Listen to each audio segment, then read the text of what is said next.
forged from the love of liberty in the fires of hope and prayer.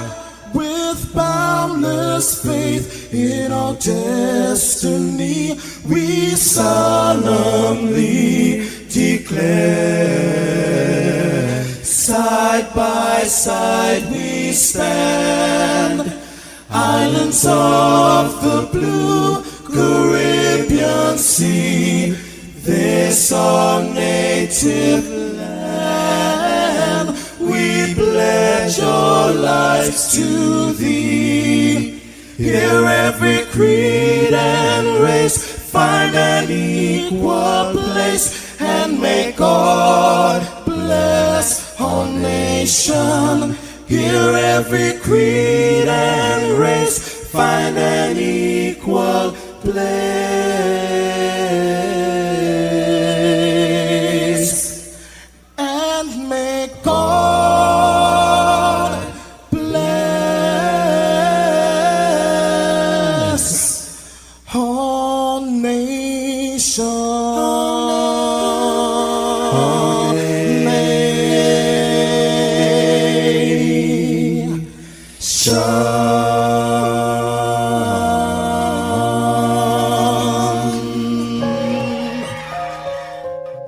Heavenly Father, we come before you at the start of this new day, giving thanks for life, for health, and the opportunity to serve through this station. We ask for your divine presence to guide us in all we do. Bless this broadcast, that it may be a source of inspiration, joy, and unity to all who tune in. Whether near or far, may our words uplift, our music heal, and our message bring light to those who need it most. We pray for our listeners, wherever they may be. Grant them strength for the day ahead, peace in their hearts, and success in all they put their hands to. Cover those traveling with your protection, and those at home with your comfort and provision. Lord, may everything we do bring honor to you and be a blessing to others. Guide our steps, bless our efforts, and let this station be a vessel of positivity and hope. In your name we pray. Amen.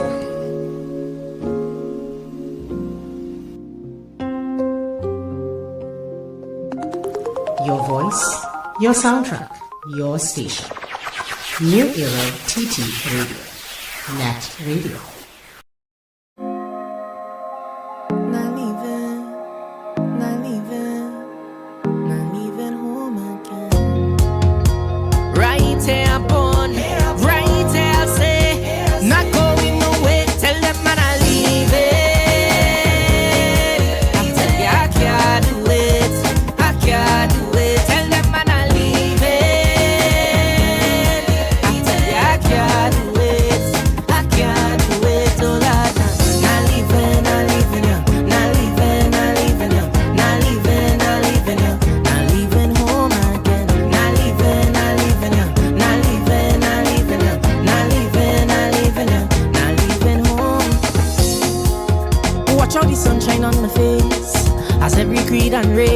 Come together at one place again. Look on me two and up in the air. I whining and I don't care. I whining and I don't care. I'm shouting, yeah. I'm feeling a kind of way. The music take over me. I'm shouting, yeah. Throw all of your stress away. Jump up with your family. Tell them man I leave it. I tell you I can't do it.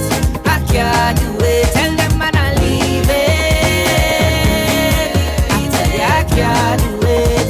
I can't do it. Oh Lord, not leaving, not leaving you. Not leaving, not leaving you. Not leaving, not leaving you. Not leaving home again. Not leaving, not leaving you. Not leaving, not leaving you. Not leaving, not leaving you. Not leaving home. This is who we are, and we don't want no shame. Cause any part of the world you're going, they're gonna know in it.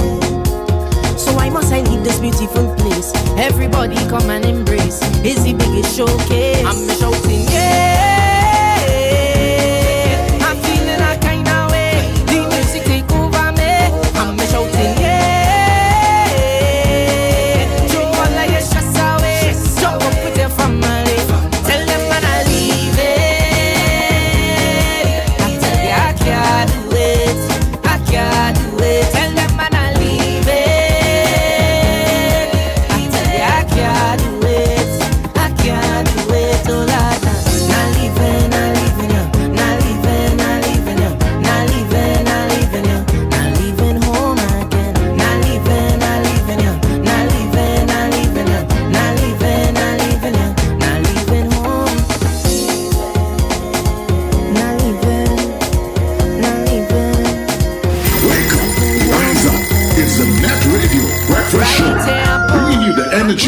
music and vibes to start your day Tell right. them man I leave it. I tell you I can't do it. I can't do it. Tell them Oh, yes, indeed. Good morning, everybody. Good morning, Trinidad. Good morning to Tobago. I can't. Neighbors in the Caribbean, good day to you. Friends who are streaming all around the globe, Not leaving you. Not the leaving. different spaces and time zones. Leaving home again. Not Good day to you, and of course, thank you. Thank you so much leaving. for choosing us and being with us here on New Era TT Radio. Watch out the sunshine on my face. Because we are the heartbeat of the Caribbean. We're going to take you above and beyond. Look on the two and up in the Thank air. you so much. Thanks as always to the Heavenly Father for bringing us together for another day. Shouting, yeah. All that we do, dear God, let it be a blessing, honor to you. The music take over me. I'm Sir Charles, that is me. Happy am I to be in your company. through all of your stress away. It is the gateway to the weekend. The weekend is here. Lots of things are already happening. Carnival is in the air. I tell you I can't do it. This is your birthplace. You can't leave it at all. But you know what? I tell you I can't do it. Let me welcome you till you get up and go. Everybody, this is The Breakfast Show. Yeah, yeah, yeah, yeah, yeah, yeah, yeah. Yeah, yeah, yeah, yeah, yeah, yeah. Wake up, it's a brand new dawn. The breakfast show got the vibes turned on. From Maracas Bay to the Savannah line. Let's start the day in Caribbean prime. Oh, oh, good vibes rolling through the air. The breakfast show energy everywhere. We talk, we laugh, we make you think. Grab your doubles or your morning drink.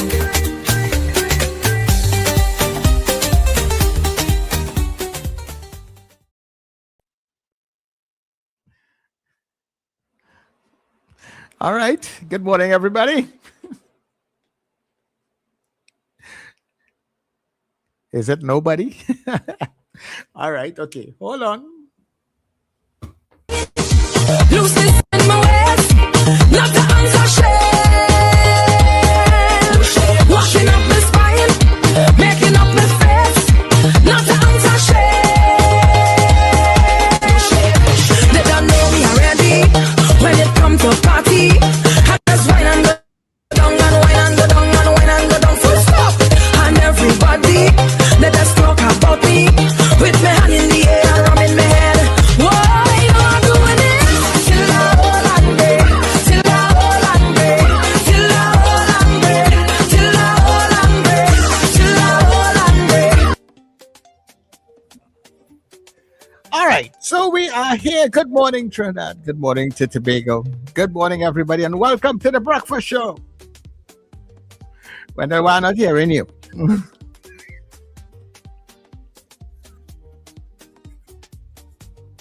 I'm seeing your mouth moving, but I'm not hearing you at all. I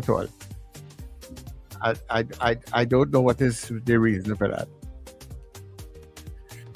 Anyway, good morning, Sir Charles. Good morning, Oh. Richard. Good morning, Trinidad and Tobago. And good morning, listeners and viewers all over the globe. It's a rainy morning in Arima. I know, sorry, hear you, and I was hearing you all the time. I was just playing the fool. Oh, I was doing a Richard. It's Friday morning, actually. So I was trying to do a Richard. when you do that, you have me wondering all kind of things. It's like, okay, what's happening on the platform now? Nah, I was playing the fool because I see Richard come on with that kind of poker face this morning. So, I don't know what he tried, but he looked like he was in his normal place this morning there briefly. I don't know where he gone. Is he gone off the platform? He's in the background. In the back, okay. Yeah, he's putting some stuff in the kitchen. All right. Yeah, but good morning. It's good to be in the land of the living. Do I have birthdays today? I'm sure I do. Today is what? Is it the 10th or the 9th? 9th. Is it 9th?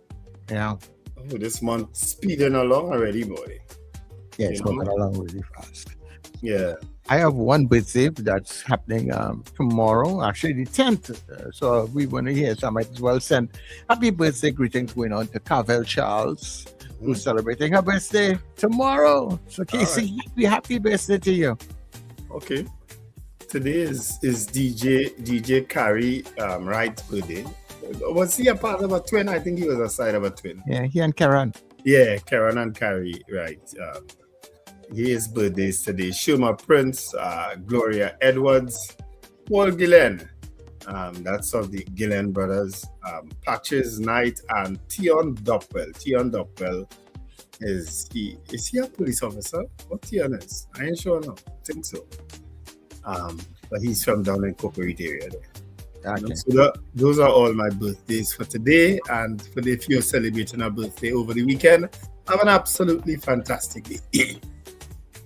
Yes. Your mic off. He's probably doing the same thing now. Nah, his mic was definitely off. Now he's doing the same thing. Richard, we're not hearing you. Yeah. Maybe for the time that he's kind of been in and out. Yeah. He at home must get lonely. Yeah, he'll get sorted out soon. Protesting. Yeah. What happened between yesterday and today? I watched over the program yesterday because I had an interesting conversation with someone who listens to the program but doesn't call it. She doesn't even message it, but she told me she heard me say something in the morning that she was concerned, for want of a better word.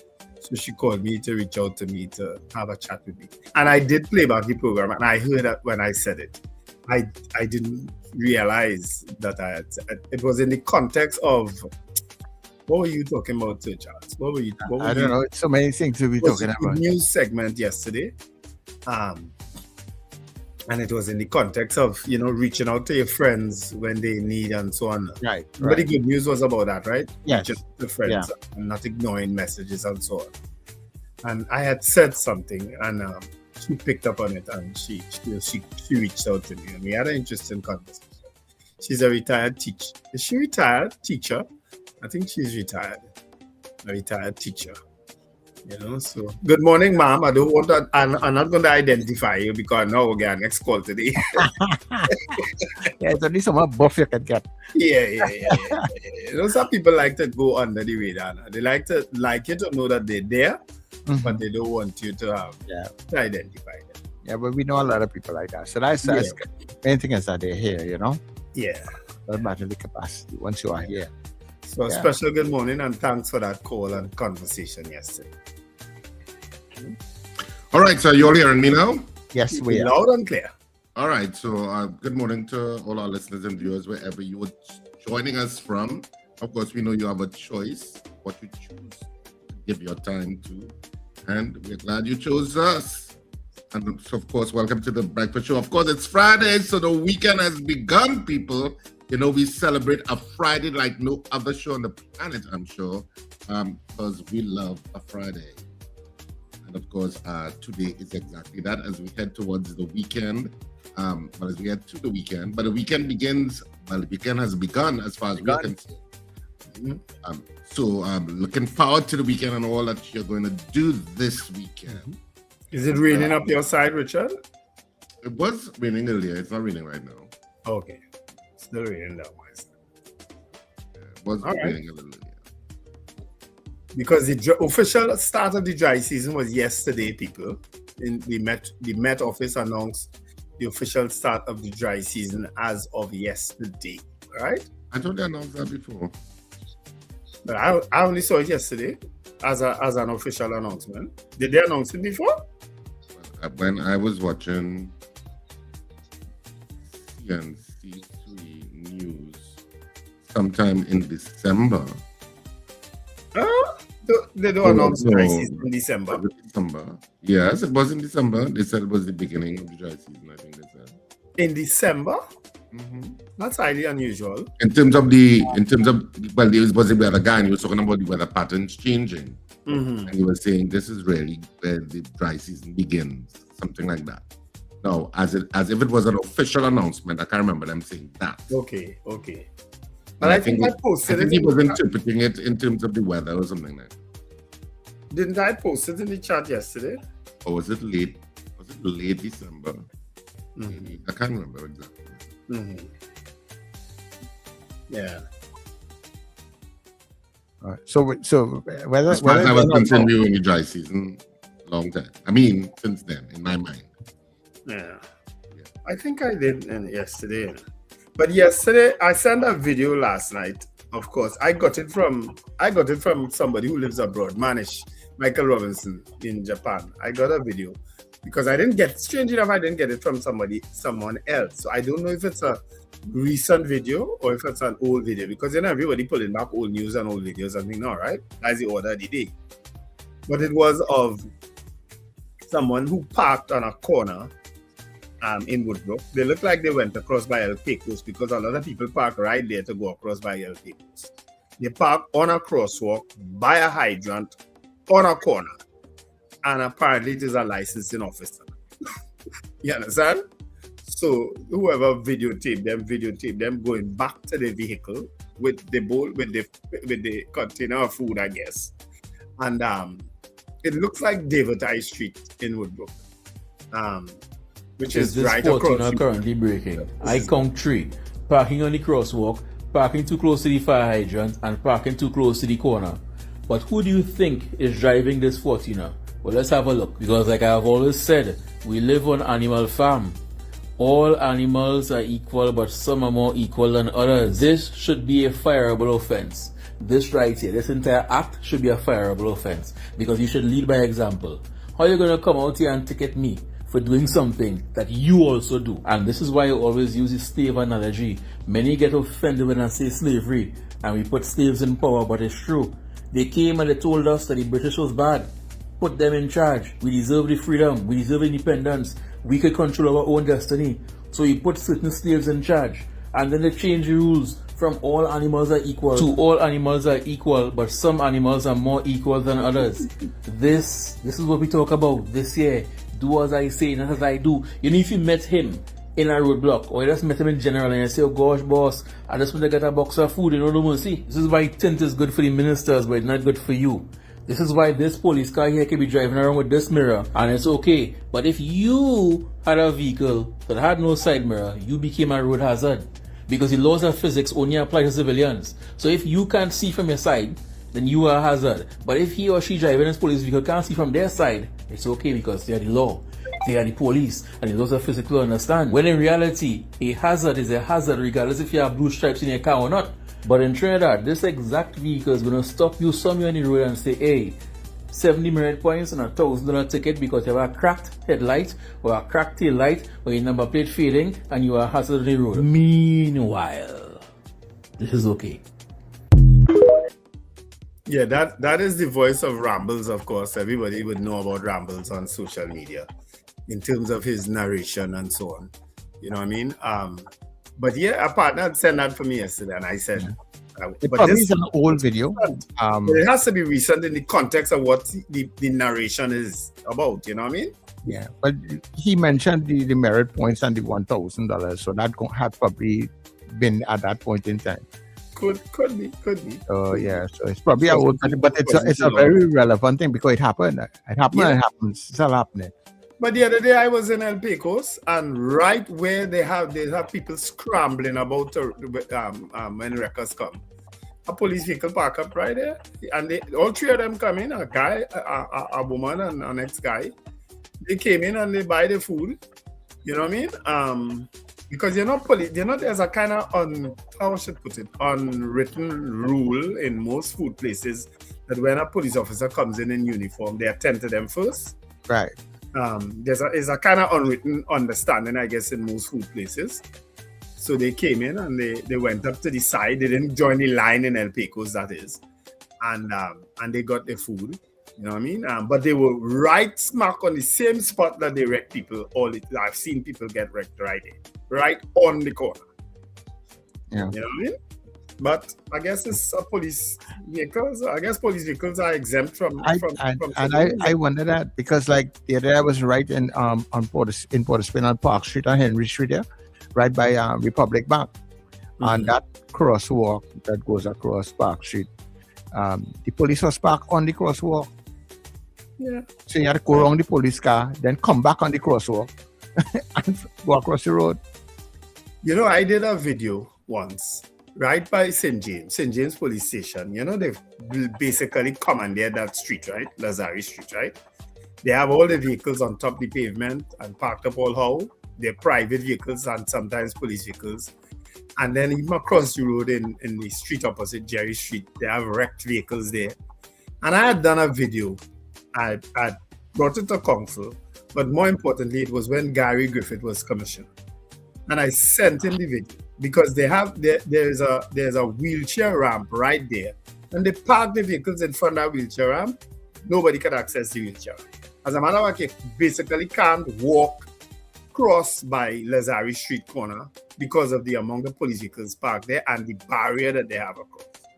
And I had sent it for him. And 2 days later, he had it dealt with. But guess what? It went right back to doing that after Gary left office to block it. But he had dealt with it, I remember at the time. Because I say, how fair is that to people who walk in the main road? They can't cross properly in that area. You understand? Nobody could go down the street, come up the street, because the police had basically commandeered that area. You understand? But they're going right back to doing the same thing. I don't say nothing again. Let's try that. Interestingly enough, though, in that video you just showed when he references Animal Farm, which is another George Orwell book, which people should know. Was the word dystopian you were looking for yesterday? No, dystopian is just a vision of the future, and so where future is very dysfunctional and riddled with totalitarian kind of or survival kind of ethos. So George Orwell's 1984 is a dystopian future that he imagined. But I was thinking of the language that was used by Big Brother, which is what was covered in 1984, and it was newspeak, I think is what the word I was looking for. And because in that novel, newspeak was the name given to the governmental control of language, that you couldn't use certain words because they wanted to control thought. And there were things called thought crimes. And so they wanted to control the use of language because too much the use of the language and how people use language can lead to dissent. So if you can control language in the book, you can control dissent. So newspeak became the word that became kind of like a euphemism for propaganda and how politicians kind of spun things to make you believe that which was not really true or give a slant to something that basically is BS, but trying to make it look sensible. There'll be no politicians. And so I was thinking, that was what I was thinking of. There was also, I think there was also what called double speak and stuff like that in that novel in 1984, which if you have not read, you should. Okay. And that gives an insight into what a totalitarian sort of existence was, as imagined by George Orwell. Because Animal Farm, he used animals to kind of show how people can gain control over the use of language, how you can manipulate through the use of language, become the authority, and that there will be some who will oppose, but there are some who will always be sheep that will follow and say, yes, you're right. Well, we use that term a lot here. Over the years, we've used that term, that Animal Farm reference a lot. Some animals are more equal than others. All animals are equal, but some are more equal than others. All right, that takes us to our good news segment.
Beautiful, eh?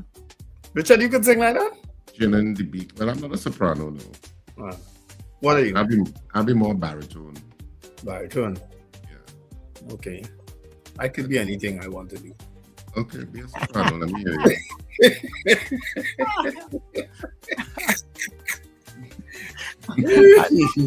And that is so motivational. You can be anything that you want to be. No, he But can't she be a sounded soprano. really well. Well, yeah, he can't be a soprano.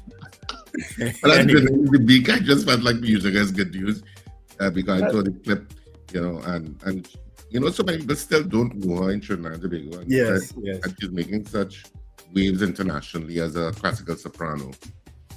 So good news. Trinidad and Tobago national. I actually follow Anne Friedel on Facebook.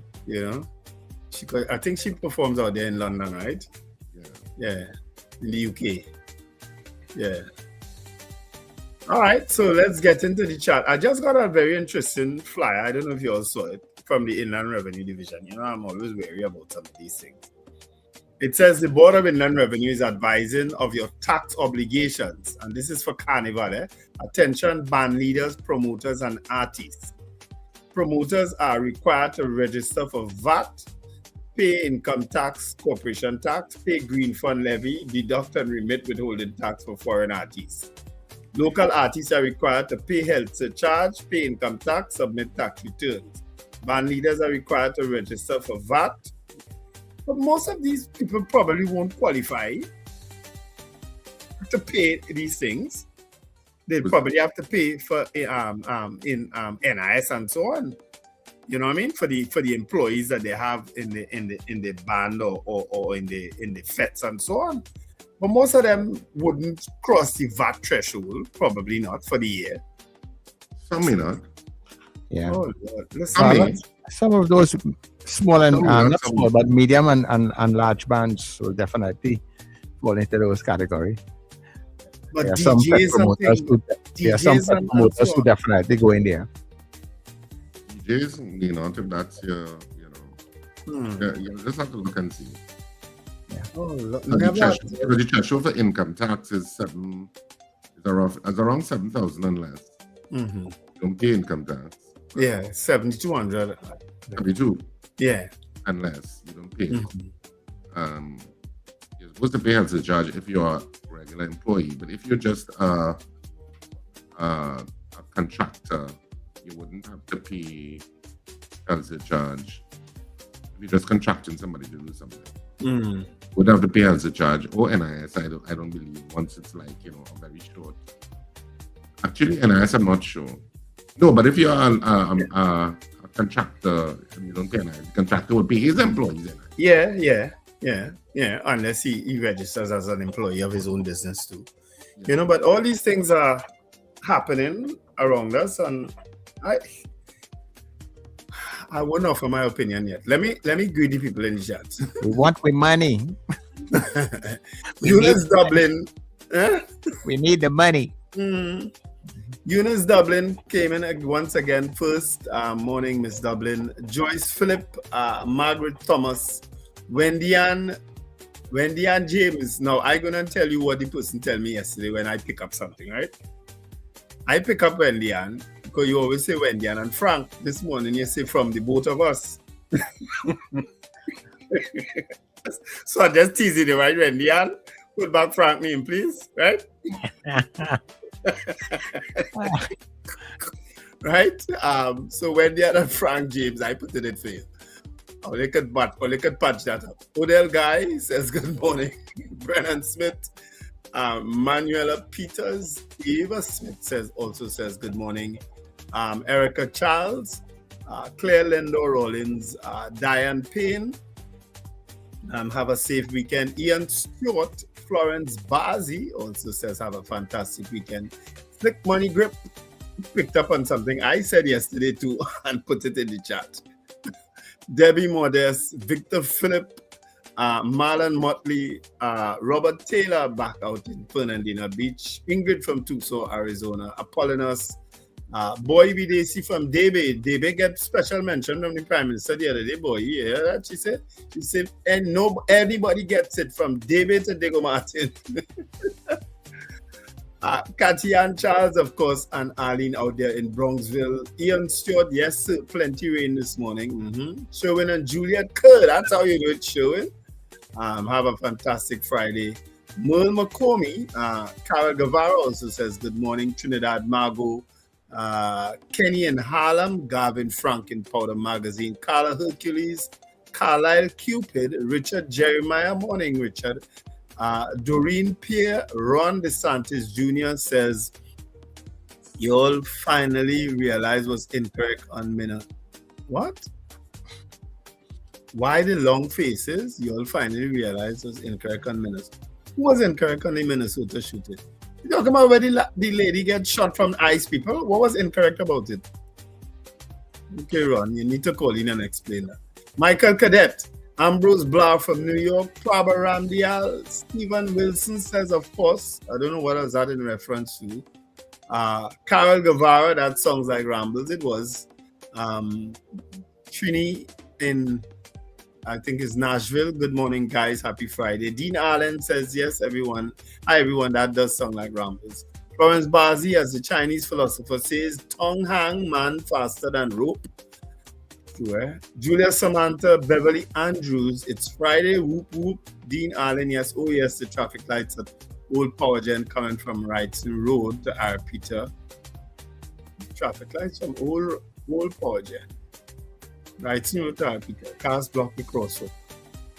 I don't know where, where you're referring to. Trini Mill Kitchen in Oshawa, Dwayne Sylvester, beautiful talent. Beauty Culture says good morning. Dave Gosign also says good morning. Rena Buru Jennings, the doubles vendor, pay VAT. Taxi drivers. Or do doubles vendors pay VAT? I'm not sure. Quoted Finch, Avanel, personal allowance is $90,000. Oh, it went up from $90,000 divided by 12 is what? How much? That is what? Just over 8,000? 8,000 will be 96. Oh, so it'll be just under. It's 7,500, I think it is then, eh? Per month. 75 per month will give you 90, not so? Yeah. Yeah, I think so. Yeah. Colted Finch, good morning to everyone. Trini, license renewal and tickets in Trinidad cost more than some states in the US. This is crazy. Suzanne Jessup, of course, from Suzanne, Suzette, and Mrs. Gemma. Finbar Collins, why did the UNC get rid of the Revenue Authority when they clearly now realizing that it was needed? Exactly. And the demerit system too. Rosie Bagan says good morning, and Judith Jones. All right, Cathy Ann Townsend, right, 7,500. That's what it is, 7,500. All right, Lyndon also says good morning. Those are the messages on the chat, guys. Okay, so the people on the WhatsApp, we have Kent, who was in very early as always, Archbishop Ashton Clark out there in Canada. Good day to you. Carlin and Kelly coming out of Carenage. Chris A. Toussaint is here on the WhatsApp. Frank out there in Aruka. Salty Melty, good day to you. Good morning to Pauline. Good morning to Mr. Billy in Powder Magazine. Rena Boodoo Jennings, good morning. Charmaine out there in New York, good morning. Mr. Beeps in Pity Valley. Good day. Vincent Ashton, good morning. Zena out there in Arima. Joanne in Mount Hope. Brenda in Penal. Judith in Mount St. George, Tobago, good day to you. Peter Wilson, good morning to you also. And thanks to everybody on the chats. And good morning to the people on Gaia Caribbean TV. Stay with us. Morning, we'll be back shortly.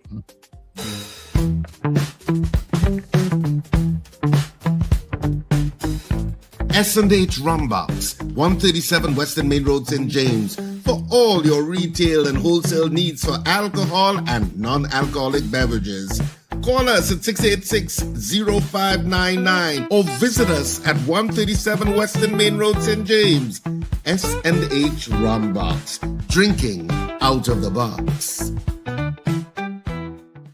Jump into savings at Furniture Plus. Enjoy up to 40% off in-store and online. Find amazing deals on furniture, appliances, mattresses and more. Plus extra discounts on credit plans and free gifts with select purchases. Save more at Furniture Plus today.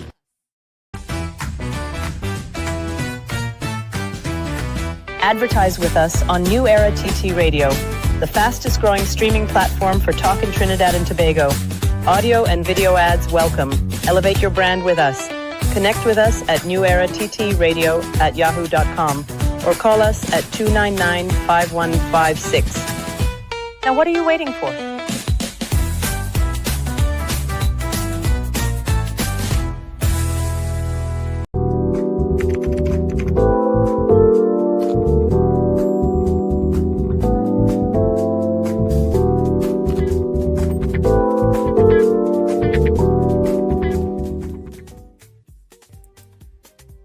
When Diane said there's nothing for her to patch up, she just decided to put both of us. But you know me, a creature of habit. I'll continue to say Wendy and Frank. I hope you don't mind. Michael Robinson, good morning from Yokohama. Well, not good morning in Japan, but good morning, Michael, and your darling wife and children. All right. UNC government sadistic. This is one of the stories in today's Online Express. So says none other than Colm Imbud. Good morning, Mr. Let me behave myself today. UNC government sadistic. That's one of the stories in today's newspapers. Come home to PNM. We are sorry for the pain that we cause. Who politicians say that, roll that off the tongue easily now. Some of the other stories. Cops stay up until 2 a.m. to catch drunk drivers in Central. Kidnapped Claribel rescued, found tied up at Maracas Bay. That's after a month of being in the hands of her kidnappers. So that's good news. Public shaming and trauma linked to grandma's suicide. Of course, we touched on that briefly, but we didn't get into any detail. We'll probably try to get a guest to deal with issues like that. And people who may become suicidal for one reason or the other. Why are there roadblocks at rush hour? Of course, that was a question asked by Dr. Lee to the Transport Commissioner. Pandey, citizens are being misled. And of course, that is a story from Michaela Pandey. She said citizens were and are being misled. All right, so those are all the trending stories in today's Express. All right, so I can do the news there. DCP Martin assures safety for THA elections, which of course is next week. 4 held in Central Division DUI exercise. Did I miss something? Food medical supplies top priority in Seabridge transition. Penny, tell government you've had enough. And Bunda Nuevo man freed in $18 million weed cultivation case. High Court ruling adds to EFCL's debt woes. Body discovered in a remote that believed to be missing Maruga man. Jerry Nares loses $500,000 Mercedes-Benz lawsuit against dealership. And government gives $2.3 million to unsponsored steel bands. So that's just some of the stories trending in the news this morning. Over to you on The Guardian, Sir Charles. Okay, so in The Guardian today, we have that story of the reunited at last. Tears as kidnapped wife returned to husband 1 month after abduction. And then there's the police, no reports of bribery or intimidation ahead of THA elections. Dago man preparing to take a bat killed. Decomposing body confirmed as that of missing man. TPP under fire as MP supports controversial traffic fines. And businesses hit hard as government fees soar. That's it. What's that story from Tobago? Yeah? TPP under pressure with what? TPP under fire as MP supports controversial traffic fines. Oh, okay. Or there two Tobago MPs supported the traffic fines. I'm not too sure what the inner runners of the story is. Mm-hmm. Okay. All right. Special good morning also to Trevor Biggs, who came in there down in the end.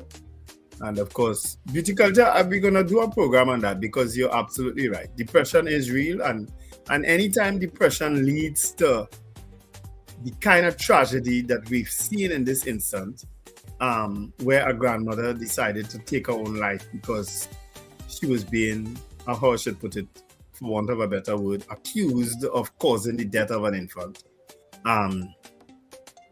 That is a serious thing. How does a family recover from that? God alone knows. And when I say God, I mean God alone knows. You know what I mean? It has to be extremely, extremely traumatizing. First, to lose the infant in the manner that that the infant died, in terms of a drowning, going and falling into a pool. And I don't know if you all saw the video. There was a video of that happening from a CCTV camera. Why would I watch a video of that? No, it was circulated. I don't know if you got it. No, you know? I didn't know what the video was about until I saw the child creeping out, and then I realized what the video. Wouldn't come to me so. You know, and but they didn't actually show the video didn't complete with the child falling in the water. It ended with it just showed that the child was creeping out, you know, unattended, and that led to the grandmother, of course, committing suicide. You know, it's just a crazy story. How do parents recover from that, from the loss of their child and then the loss of a parent right after, literally days after? You know, it's something. We're gonna try to do a program, and I know a lot of people don't participate in programs like that because somehow or the other it triggers a memory in your own brain of some trauma that you yourself may have gone through. So a lot of people tend to block those things out. I know I probably would have at some point in time, as I'm sure everybody has some issue that they would have had to deal with over the years. You know, but we could do a program on it. That's not a problem. You're not afraid to confront it. Mm-hmm. And then it's the manner in which the thing happened to, you know, that person would have probably already been so down on herself, because if the child is in your care and or by you and those things happening, you know, psychologically it's a lot to deal with. This is a baby, a child, a family, that your grandchild that you probably love all, you know, grandparents love children, you know.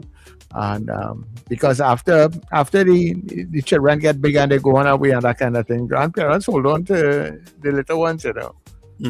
Some of them take charge of them, you know, with some parents. My second son, and again, I somehow or the other, a lot of these things that keep happening, I have kind of almost vivid memories of it, in terms of an experience.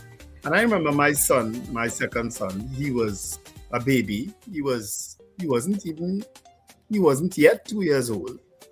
And we used to drop him by his grandmother in Barataria. And one day he came back. We got a call that he was injured, and he suffered a broken arm as a child. Wow. Fell off the bed and suffered a broken arm as a child. You know. So it's, as I say, it's something that could happen, but families battle with it, you know, especially when they drop off children by a parent or even by a nursing home. Sometimes incidents happen, you know what I mean, that could be very, very traumatic, you know what I mean, not just for the child, but especially for the entire family. And that is an experience, as I said, that I'm sure a lot of people had. At that stage, that toddler stage, it's you know, they move very quickly, and they're moving all the time. So you have to constantly monitor children. You have to always have security measures and barriers and different things. So you have to monitor them all the time. Sometimes you could only sleep when they're sleeping, you know. Yeah. And when they get up, you better make sure that you know when they get up. You up to, yeah. It's really something else. But before we move into everything else, let's do the Did You Know segment now.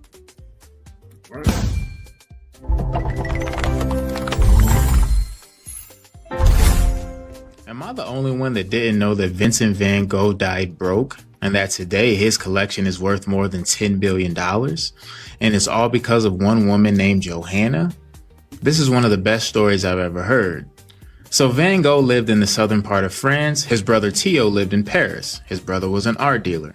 Every single day, Van Gogh would send his brother paintings for his brother to sell, but no one wanted anything to do with them. It would just be random paintings of a bedroom, a sky, a vase full of flowers, and the paintings would just sit. Theo would still send Van Gogh money so that he can keep painting.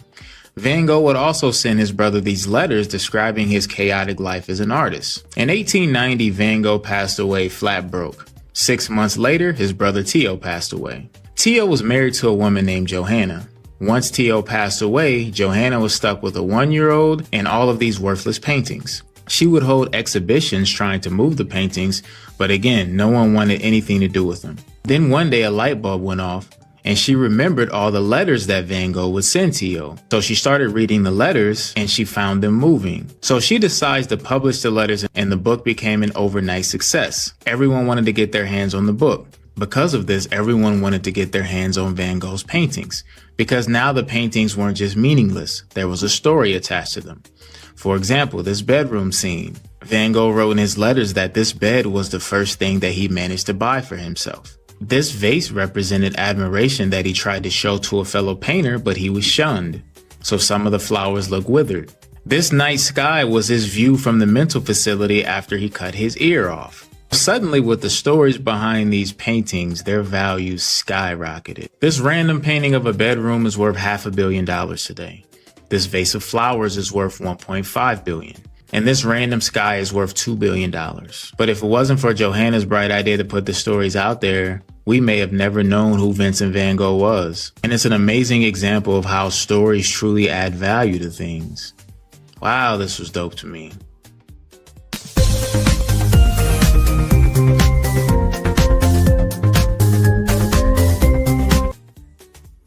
You know, Richard, come back on there. You know, when that narration first started, right? And he said that Vincent van Gogh died broke, right?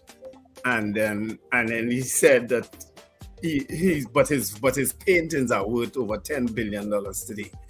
And it's all due to this woman. I thought he was going to say the woman caused him to die broke. Actually, that was the thing. When I heard it, I was like, oh gosh, boy.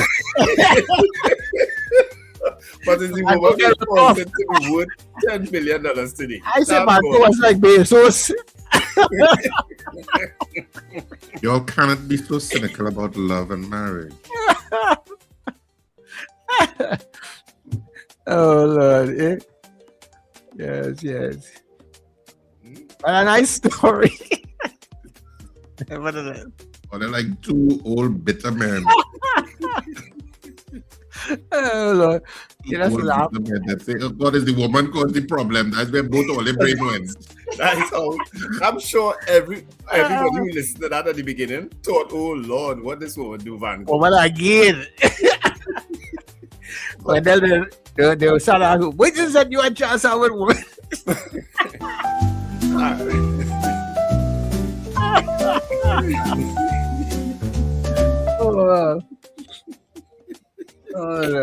Yes. Anyway, today is your day. People don't forget. Well, this whole week was your week actually, but today especially is your day. That you could call in and talk about anything. I Scorpion Pepper, chill out. We just was joking. But she's the one responsible for his paintings being worth $10 billion. Yes. You know, I guess she's a mastermind. Yeah, she was. Yeah. So, they always tell you, give a woman a house, she'll make it a home. Give her what's he saying now? You know, give her groceries, she'll make a meal. I get it. Things like that now. Along those lines, a woman always multiply efforts, but they just subtract where I don't get that. That is so true. So it's not necessarily we are against women. We just kind of look at certain scenarios that take place All right. So let's go to the lines. Good morning to you, caller. Good morning. If I'm to be honest, that thought crossed my mind when I heard it as well. It came over. So you're not strange when there's nothing different about you. But this video gives me pause because it shows that human beings money is worthless.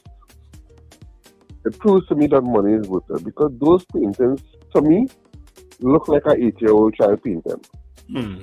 There's nothing. I have seen much. There's a guy from Africa that paints much more beautiful paintings, and he can't get $10 million for one. Yeah. So it's all about one, whiteness. It's all about two, who they select to what they select to be valuable, and everything in this world seems to be just rigged. Right? Everything just seems to be rigged.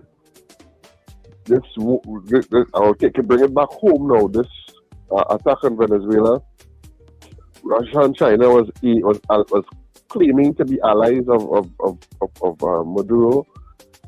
The man is kidnapped. Russia and China mute on the matter. Everybody just talk. Everything just seems to be rigged. I fed up. I want somebody to stop the planet so I can get off. That's a good one, Lincoln. Thanks. All right, thanks very much, Lincoln.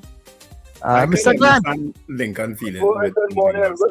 Morning, Mr. Grant. How are you doing? Well, boy, I just sent 5 trips getting ready for you. Yeah. No problem. So what's on your mind today? Tell us. Well, boy, that's some of that thing right now my car is confusing. I have some of that thing to tell you. Yeah. Everything just going about us. Like he is catching up with me, boy. Oh, Lord. So I just said, have a good day. When they already went and he had the boy, that one was on the fire. No, I haven't seen anything on the funeral as yet. I know there are weeks these nights up by his home. Yeah. Right. You know? I like that one. Huh? Yeah. I like that one by him. No, wake. By his home in Tabrigo. Yeah. Well, that was a good partner. Yeah. Because I can remember in Trinidad about it. It's something before he come into politics. I played a match of it. To Compton, they fought over to tea against Brady. And in that argument by the Trisha was defending attending, but I went John Lee on that PNF to 50 cents. So he stand up and he watched me, he was telling me what talking. After he called me, he said, Granto, he's coming Grant. He said, you politics, you like your politics, you like PNF. I said, well, ready between me and you. Because they would PNF do in this country and people say they ain't do nothing. I think next thing I know, well, he went up for PNM and he win. So we are going to cross on the football field and all kind of things. The next thing, there's rebate tax, property tax. I see when you call them camera and just give back the people pay. If I pay me 1,000 and something and 2 o'clock. I just watch this central. Listen, the kind of house guys people divert, reconstruct houses. We was 2-story. They had a concrete thing and they got on 3-story in the back gate. And they have the renting out them building, real buildings. That's why then when you don't want to probably tax up the central then. The kind of building that people have there. Anyhow, we will talk later. All right, Mr. Grant. Take care. Bye-bye. Yeah, okay. Thanks very much, Mr. Grant. Carol, good morning. Hi guys, morning. Well, I don't want to say Carol here because Sister has already said it. So as you were speaking earlier about how grandparents, cherish the grandchildren and stuff. So I have a little story for you, a pleasant story. I have mentioned it before that I grew up with grandparents down in the still village of St. Margaret's Village, Jacksonville. I'll tell you how I got to grow up with my grandparents. My mother was pregnant with my sister, my younger sister. And when she took ill, my father brought me to my grandparents. I was 1 year old because Wendy's 1 year younger than me. And he brought me there when my mother went to the hospital, and I just never went back. She kept me there, and I grew up with my grandparents along with other grandchildren. And likewise, my first son, when I first got married, I was living downstairs of my grandparents' little old house in St. Margaret's. And when my older brother, was going to build over the house and stuff, and anyway, we moved out and went to live in El Dorado, where my husband built a little house on his relative's land. And when I was leaving, I had my first son. He was just over a year, and my grandmother said, "All you could go about it and carry my child, And my first son stayed with my grandparents and grew up with my grandparents. So that, I'm just showing how grandparents become attached to grandchildren. And, and they remain with them. Yeah, that's a story that a lot of people could give in terms of growing up with grandparents. Yeah. All right, thanks. Have a good one. No problem. Thank you very much. Let me say morning to Ray from West Palm Beach and to Michael Cadet who say he in the doghouse, leave woman alone. He already in the doghouse. Mr. Billy, good morning. Oh yeah, good morning again, guys. Nice to welcome to interactive, very informative show, breakfast show. I am concerned about the crime, and I have to think no feeling this morning. I live in Port Harcourt down the western side here, and I am seeing a uptick in crime and killings in this area. And see where right in La Pelta there. When then La Pelta I don't do there. Yeah. And they had a killing there sometime, I think it's Tuesday. And then the next one occurs somewhere in Blue Basin area. I was trying to get onto that crime, what's beyond the tape yesterday to speak to the senior assistant superintendent, Russell, I think is his name. I know him well. To find out what is happening, because I find it was going so good in the last quarter of the year, and then just like that, you just see this killing, and I think that thing start back down on that side. So I hope that if one of the senior officers is listening this morning, they can let the population know what if it's a gang warfare breakout between this side. Because I don't know, I don't know, there's no racial thing to this. Why black people don't behave themselves? They're only killing out one another, and I don't know what it's for. What is the problem? Why young black people, young black boys, young black men only killing out one another? Take an example of the other race now. Why don't they behave all themselves? Come and love each other. What is it? Is it a slave thing? Why are they killing out one another like that? I am fed up with them for two. Fed up with them. Thanks for this opportunity. Yeah. I understand your frustration there, Mr. Billy. It really is something else. Hola, good morning. Mr. Patrick, I lost you. Guys are running a blank on a poll today because. Don't worry, I'll try to work on. Yeah. I'm running a blank. I don't know what story to deal with. I would like to deal with that. It's a sad story, the issue with the grandmother, but I don't think we should pull it. I tried to find a carnival poll for you. Well, is carnival under attack again by virtue of this notice from the Inland Revenue about DJs and promoters and whatnot on registering for VAT and so on? Is that a sign that carnival is under attack again? No, nothing going that direction. Tourists. Okay. All right. So, we're taking your calls. I know what to ask then. I'll put it in this chat now. Tourism. All right. So people 2811315 and 2995156.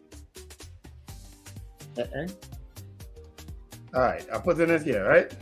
Okay. Let's ask that, because I haven't heard much of. Well, my family and friends always come for carnival. I don't know what's the atmosphere like in terms of. That's what I was thinking about. So we could Hola, ask good morning. Good morning. Wendell, you mentioned the Indian revenue and fines.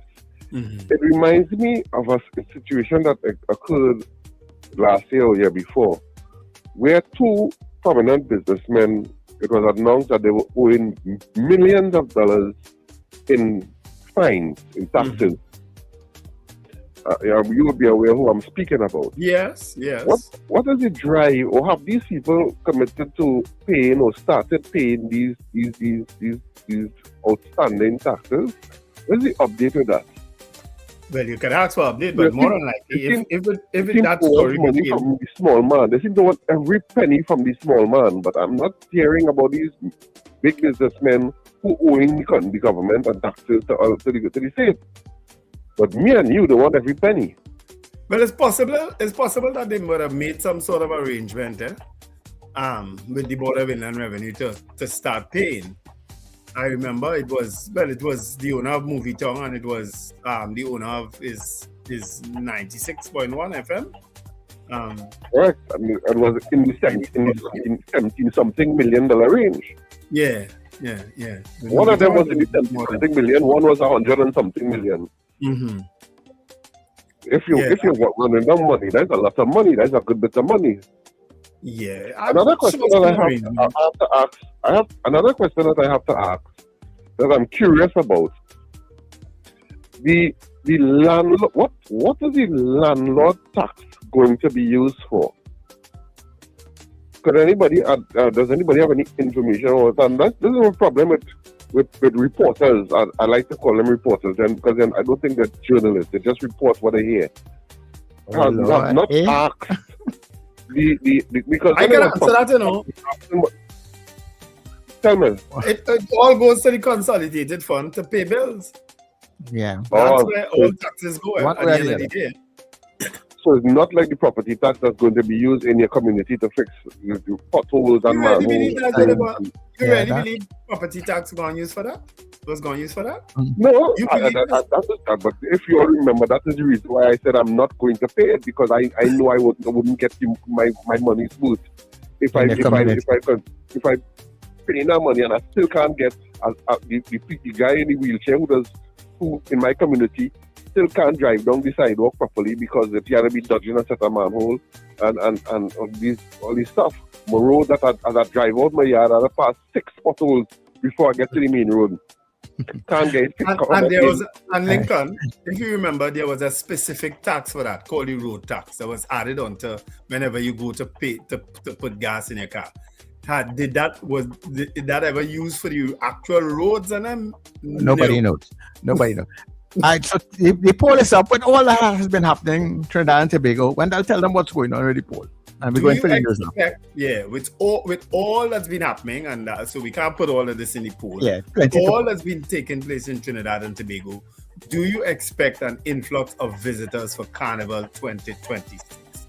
All right, with all that's been happening surrounding Trinidad and Tobago, do you expect an influx of visitors for Carnival 2026? Yes or no? You can send in your votes. We want to go over 60 today, right? We drop in under 40. We don't want that. Impress us today, right? Vote on this poll, and when we come back after the news, we will give you the results.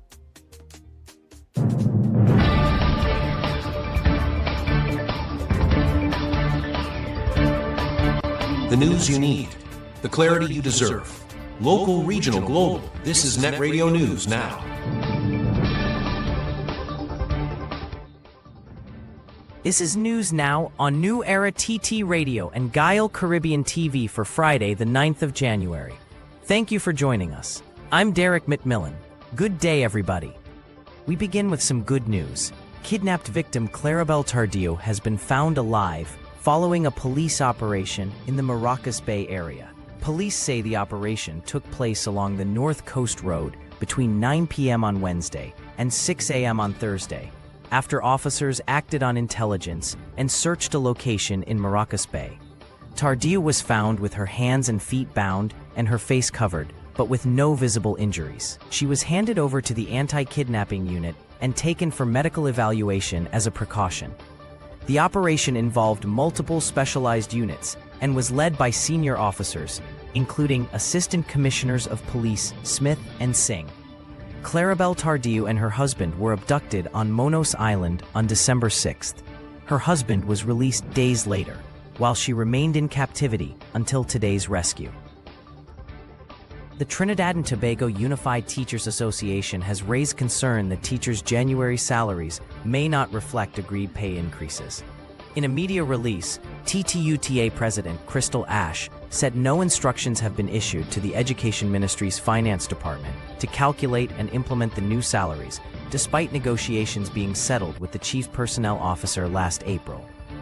She said the cabinet note required to approve the payments was not accepted, creating the risk that teachers will not receive their adjusted salaries unless the process is restarted. TTUTA described the situation as unacceptable and is demanding that the finance minister honor the agreed January 22, 2026 payment date. More than 14,000 teachers are due to receive a 5% increase covering the period 2020 to 2023.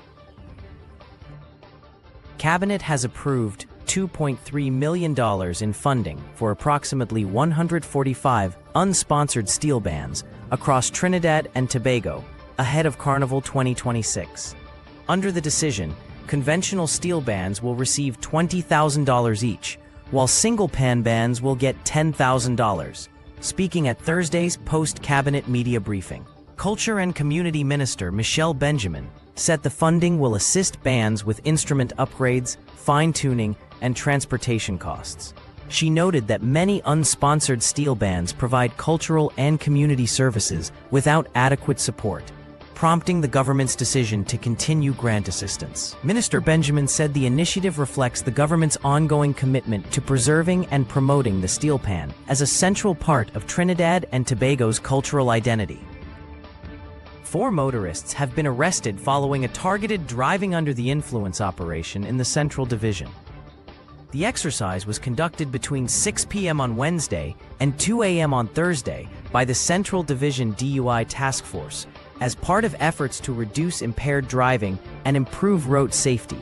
Police said 35 motorists were tested during the operation, which resulted in 4 arrests for offenses, including driving under the influence of alcohol, unlicensed driving, and insurance violations. The operation was coordinated by Senior Superintendent Bhagwan Dean and supervised by Sergeant Umaid, with support from the Central Division Task Force. Police say similar exercises will continue as part of ongoing road safety enforcement efforts. In regional news, Venezuelan and Cuban officials say the U.S. military operation that captured former Venezuelan President Nicolas Maduro and First Lady Cilia Flores resulted in significant loss of life. Interior Minister Diosdado Cabello said around 100 people were killed during the raid, though exact figures vary and have not been independently verified. Venezuela's army confirmed a list of 23 of its own security personnel killed, while Cuba reported 32 of its military and intelligence officers died in the operation. Maduro was reportedly injured during the attack, and interim President Delcy Rodriguez declared a week of mourning for those who died. Venezuela has strongly condemned the U.S. action, calling it violent and unjustified, while U.S. officials have described the mission as a targeted effort against criminal leadership. Finally, in the U.S., Minnesota lawmakers say outrage is growing after a woman was fatally shot during an ICE operation in Minneapolis. State Senator Zainab Mohammed told the BBC residents are demanding a full and transparent investigation and want federal immigration officers out of the state. She criticized ICE for failing to coordinate with local authorities, warning that Minnesota could pursue legal action if federal agencies withhold case files. Meanwhile, California Congresswoman Sarah Jacobs condemned the shooting, calling video of the incident appalling. She said ICE agents are not authorized to conduct routine traffic stops, and stressed the victim, Renee Good, was a U.S. citizen. Local officials are calling for the case to be investigated by state law enforcement as tensions continue to rise. And that is news at this time as we take you into the weekend. Be safe, everybody. That was News Now. Stay informed with New Era TT Radio. Net Radio.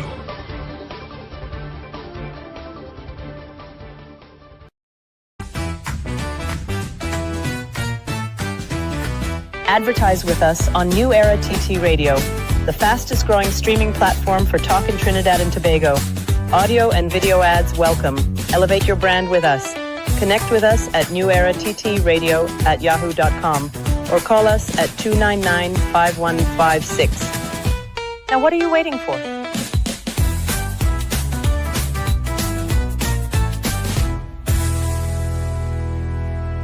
Jump into savings at Furniture Plus. Enjoy up to 40% off in-store and online. Find amazing deals on furniture, appliances, mattresses, and more. Plus extra discounts on credit plans and free gifts with select purchases. Save more at Furniture Plus today. Your mid-morning just got better. Join Sir Charles for the mid-morning mix and mingle, where good music, real talk, health, and family matters come together, and your voice is heard. Whether you're at work, on the go, or just taking a break, this is the perfect mix to keep you engaged, informed, and entertained. The mid-morning mix and mingle, weekdays, 9 a.m. to 12 noon on New Era TT Radio, Net Radio. Vibes, fresh energy. This is the Net Radio Breakfast Show. Last year I saved about 10,260. I got cash on me.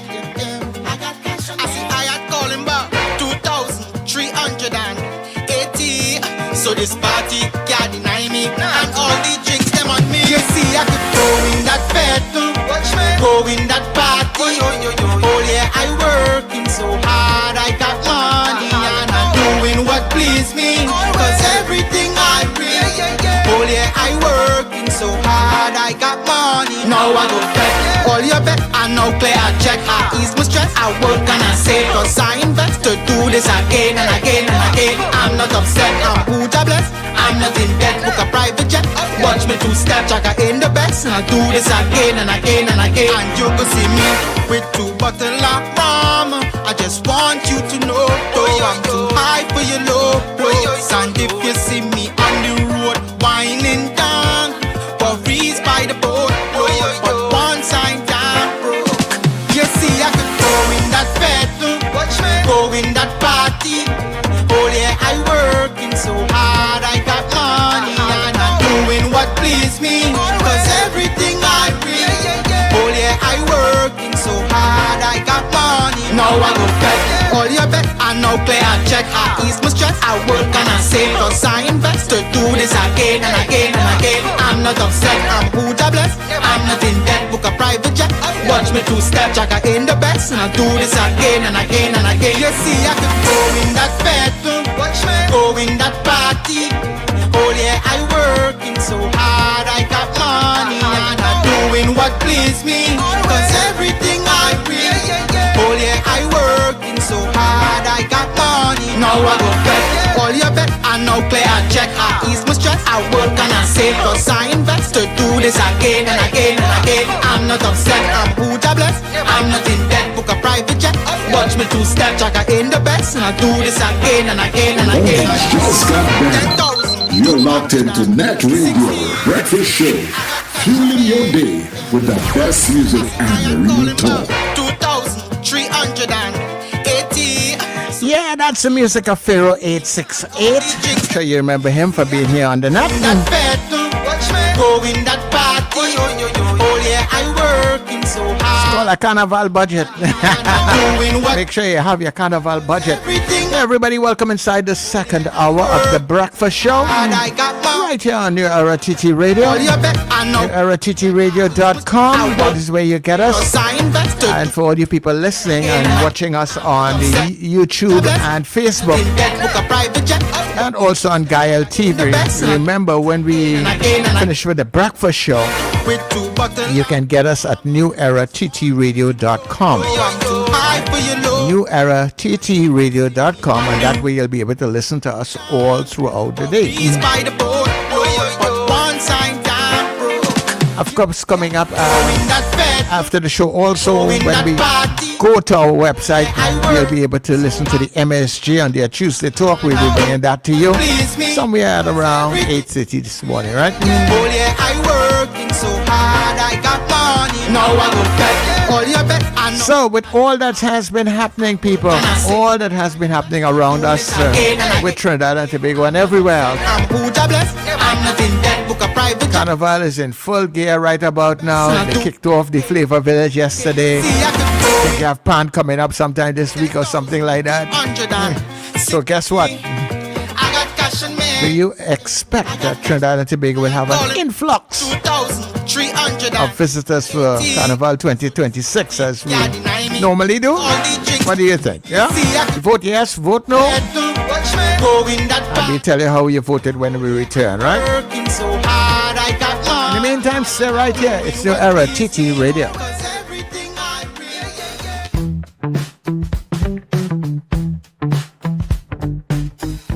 S&H Rumbox, 137 Western Main Road, St. James, for all your retail and wholesale needs for alcohol and non-alcoholic beverages. Call us at 686-0599 or visit us at 137 Western Main Road, St. James. S&H Rumbox, drinking out of the box. Jump into savings at Furniture Plus. Enjoy up to 40% off in-store and online. Find amazing deals on furniture, appliances, mattresses, and more. Plus extra discounts on credit plans and free gifts with select purchases. Save more at Furniture Plus today.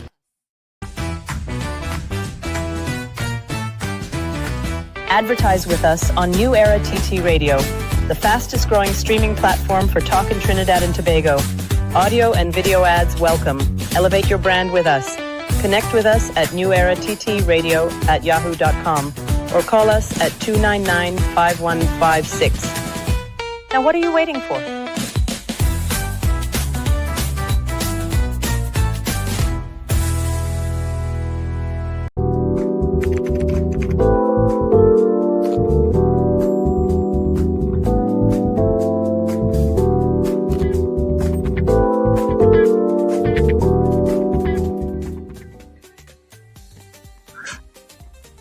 Okay, welcome back, everybody. Oops. All right, we are back after the 7 o'clock news. And I guess we could get straight into our poll. And of course, our poll this morning is, you want to put it back up there, Sir Charles? Yeah. Do you, in light of all that's happening in Trinidad and Tobago, do you expect an influx of visitors to Trinidad and Tobago for Carnival? All right.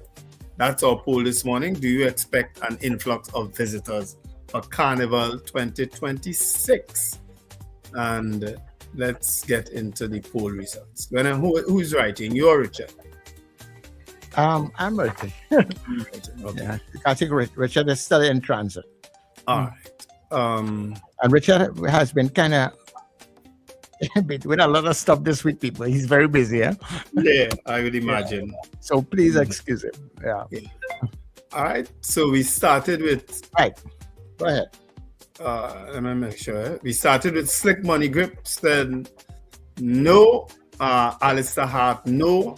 Avion Abraham, no. Eva Smith, no. Gregory Boyer, no. Diane Payne, no. Victor Phillip, yes. Colted Finch, no. Michael Cadet, no. Michael Oliver, no. Yuna Antoine, yes. Margaret Thomas, no. Kazim Mohammed, no. Eunice Dublin, no. Beauty Culture, no. Dave Gosain, no. Apollonus, no. Scorpion Pepper, Fine Derek looking different. Michael Robinson, no. Michael Eastman, no. Florence Bazzi says no. Carlisle Cupid, yes, but way below the normal. Edwin Joseph, no. Okay, let me see. Ian Stewart, yes. Who else? Florence Bazzi says yes. I think you already voted. But she said no. Oh no, this is something other chat. Forget that, yes. Rena Boodoo Jennings, no. Ingrid Tooth from Tucson says yes. Lester Cragwell, no. Scorpion Pepper is saying yes, people will come out, but not sure if the numbers will be as high. Joseph Clement says no. Suzanne Jessup says yes. User, I'm not sure what that is about, but that's a new name. No. Robert Allen, yes. Manuela Peters, no. Kenny and Harlem, yes. Carol Guevara, no. Finbar Collins, no. I am a foreign national. This is my first year missing Carnival in 20 years. Manuela Peters, okay, I think she already voted. CJ from New York says no. Carla Hercules, no. Larry Charles, no. And Nicola McNichol says yes, it's Carnival. They will come still. All right? So those are our votes on the chat. All right. So let me see what I have on the WhatsApp. I have Pauline saying yes. I have Junior saying yes. I have Kenwin saying yes. Peter is saying yes. Marva didn't vote. Brenda is saying no. Judith is saying yes. Archbishop Ashton Clark is saying yes. Joanne in Mount Hope is saying no. Miss Sampson is saying no. Frank in Aruka saying yes. I think that is it. All right, and I just have one more from Richard Phillips says no. I'm not coming. I would imagine they would have some impact. All what's going on in the Caribbean, forget Trinidad and Tobago per se, but I think what's going on in the Caribbean on a whole, with this issue in Venezuela right next door, I think that may have an impact. I'm not sure if the politics in Trinidad and Tobago will have an impact. It didn't have any before, so I'm not sure if it will have any again. But time will tell. Because tourists rent cars, a lot of visitors rent cars, and if the risk is that even the car you rent in, that you have no control over the bulb or the brake lights or the imagine you rent a car and you get a ticket in your tail, that could have an impact there. You understand? But I don't know that it will have an impact. But when a visitor comes and he's here for a few days and he gets a ticket and stuff, how does he go about paying that within that time and stuff? I could tell you what happened with a visitor who I know got a ticket. He got a ticket on his way back to the airport to drop off the car. And he called me and I said, well, I don't know what to tell you because you don't live here. You have no ties to here. Right. You just visited. You rented a car. And he never paid the ticket. He never paid it. Because I don't know that you're obligated to. I don't know how the law works in Trinidad and Tobago. Maybe it's one of the lawyers on the chat could tell us. How does it work if a visitor gets a ticket and because he would have had his driver's permit from wherever he or she came from, and they get a ticket, and let's say it's for a broken light bulb or something like that. What happens in a case like that? Yeah. But normally, and like for nationals who are here then, who travel abroad, like if you go in the US and you get a ticket, what has happened before? If you get a ticket and you're leaving tomorrow or something, what happens? You know? Well, when they never get a ticket in the US? I got a ticket years ago in Miami. I was driving across country from Miami to Orlando. And a police pulled me over for speeding. I think he profiled me. You know what I mean? And my son was a child at the time, young. And because they were all sleeping in the car and I was the only one up. And when I pulled over, my son, of course, he woke up and took off his seatbelt. The man wanted to give me a ticket for that too. I never paid that. And it has never caused an issue with me traveling in all the years. You know? All right, so going back to the poll, let's see if we can get the poll out of the way. So, do you expect an influx of visitors for Trinidad and Tobago for Carnival 2026? We had 53 people on the chat today that participated. 18 of you said yes, and 35 said no. So 18 saying yes, 35 saying no. All right. So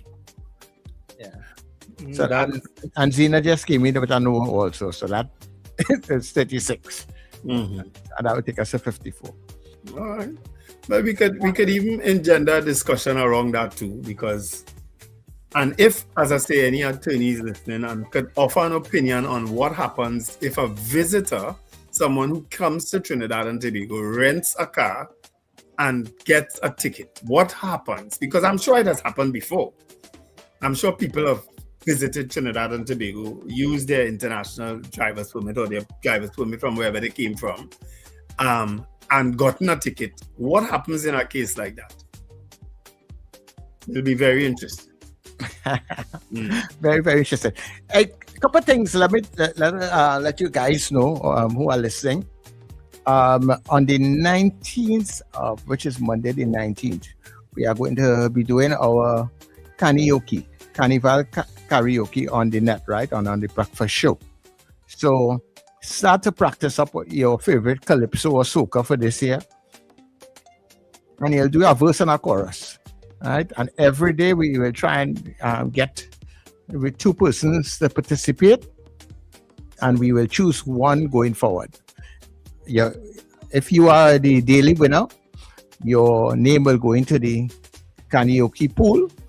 And Carnival Friday, we will have a big draw where Wendell and Richard will choose a winner. Right? We are not showing all the prizes as yet. We just have a couple of hampers that people have pledged so far. And we are trying to get some more sponsors on board so we can make it as attractive as possible.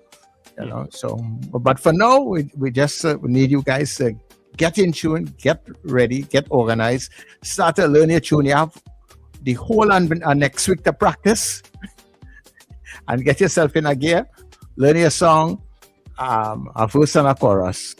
And from the Monday after that, not this Monday, next week after Monday, we'll do it just before the 8 o'clock news.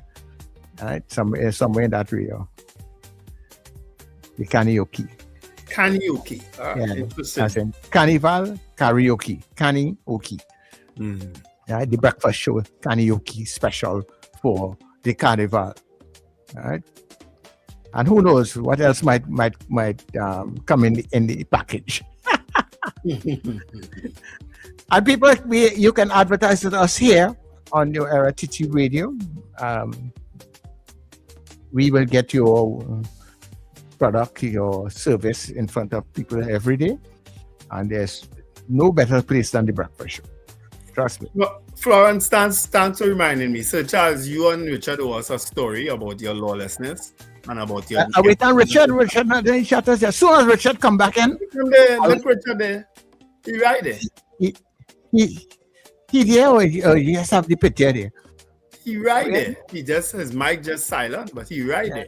Richard, you there? See, Richard was on Rudolph Canata. Yeah, but go ahead, give us your story. Go ahead, we listen. Oh no, I want to give you this story when Richard here. Richard is a lawyer. You need legal representation. Well, at this stage, it's too many years. I don't need legal. That's statute bad. Right, okay, so, let me tell you about my bout of lawlessness, because Jay has been touting me and waiting to hear this story since yesterday, together with a number of people who found it very hard to believe that Sir Charles, you lawless. Well, there was a time I was being very lawless and delinquent. So it started. First of all, when my daughter did her SEA, after SEA you celebrate with them, right? Mm-hmm. So she wanted to get something to eat, and she wanted to go by Subway on Frederick Street. I was at 1 or 2 at that point in time. So she went and by the one by Park and in that area there now. Mm-hmm. So she and her mom went to get their Subway. So I stayed in the car, and I realized I didn't have nowhere to park. I dropped them a thing, but the police are wrong. So I circle in. I make it a wrong. So when I made the second rounds, that is when they were coming out. So they called me, where are you? And I said, well, I just a little way up the road by the other construction going on. I pull aside by the gate. And I tell them just walk up about 2 buildings up. So they walk up and they got in the car. And when I pull out from this space now, and I going down the road, the police pulled me across and tell me I park in an area where I'm not supposed to park. I say, but I didn't park. I say, I sure you see me circling here. I just stopped to pick up somebody. He say, you was parked. I say, anyhow, the long and short is I get a ticket for that. And I was so annoyed at this because I say, that's such an unfair situation, so I wasn't paying no ticket. It's very unfair. You understand? And so I did not pay the ticket. And Wendell is about maybe about 4 years after talking about, after that. They really talk about the long arm of the law. So there I was working at 1 or 2, working the mid-morning show. I think at that point in time, I think it might have been Brian Knight or Mr. Tuse would have been on CEO. So I'll tell you how long it was. So I finished work and I going home. I get a call. So-and-so. I say, yes. I am Sergeant so-and-so from the Barataria Police.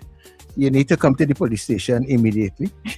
So I was like, for what? What is there something that happened? He said, I have a warrant for your arrest. I said, what?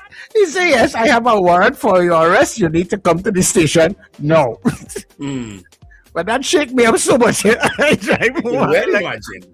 said, all right, anyhow. So I got home now. He tell me, actually, he gave my time to come. He tell me, come for 6 o'clock. I said, okay, no problem. So I go home now, organizing myself to go down for that time. I get a call saying that he will not be there.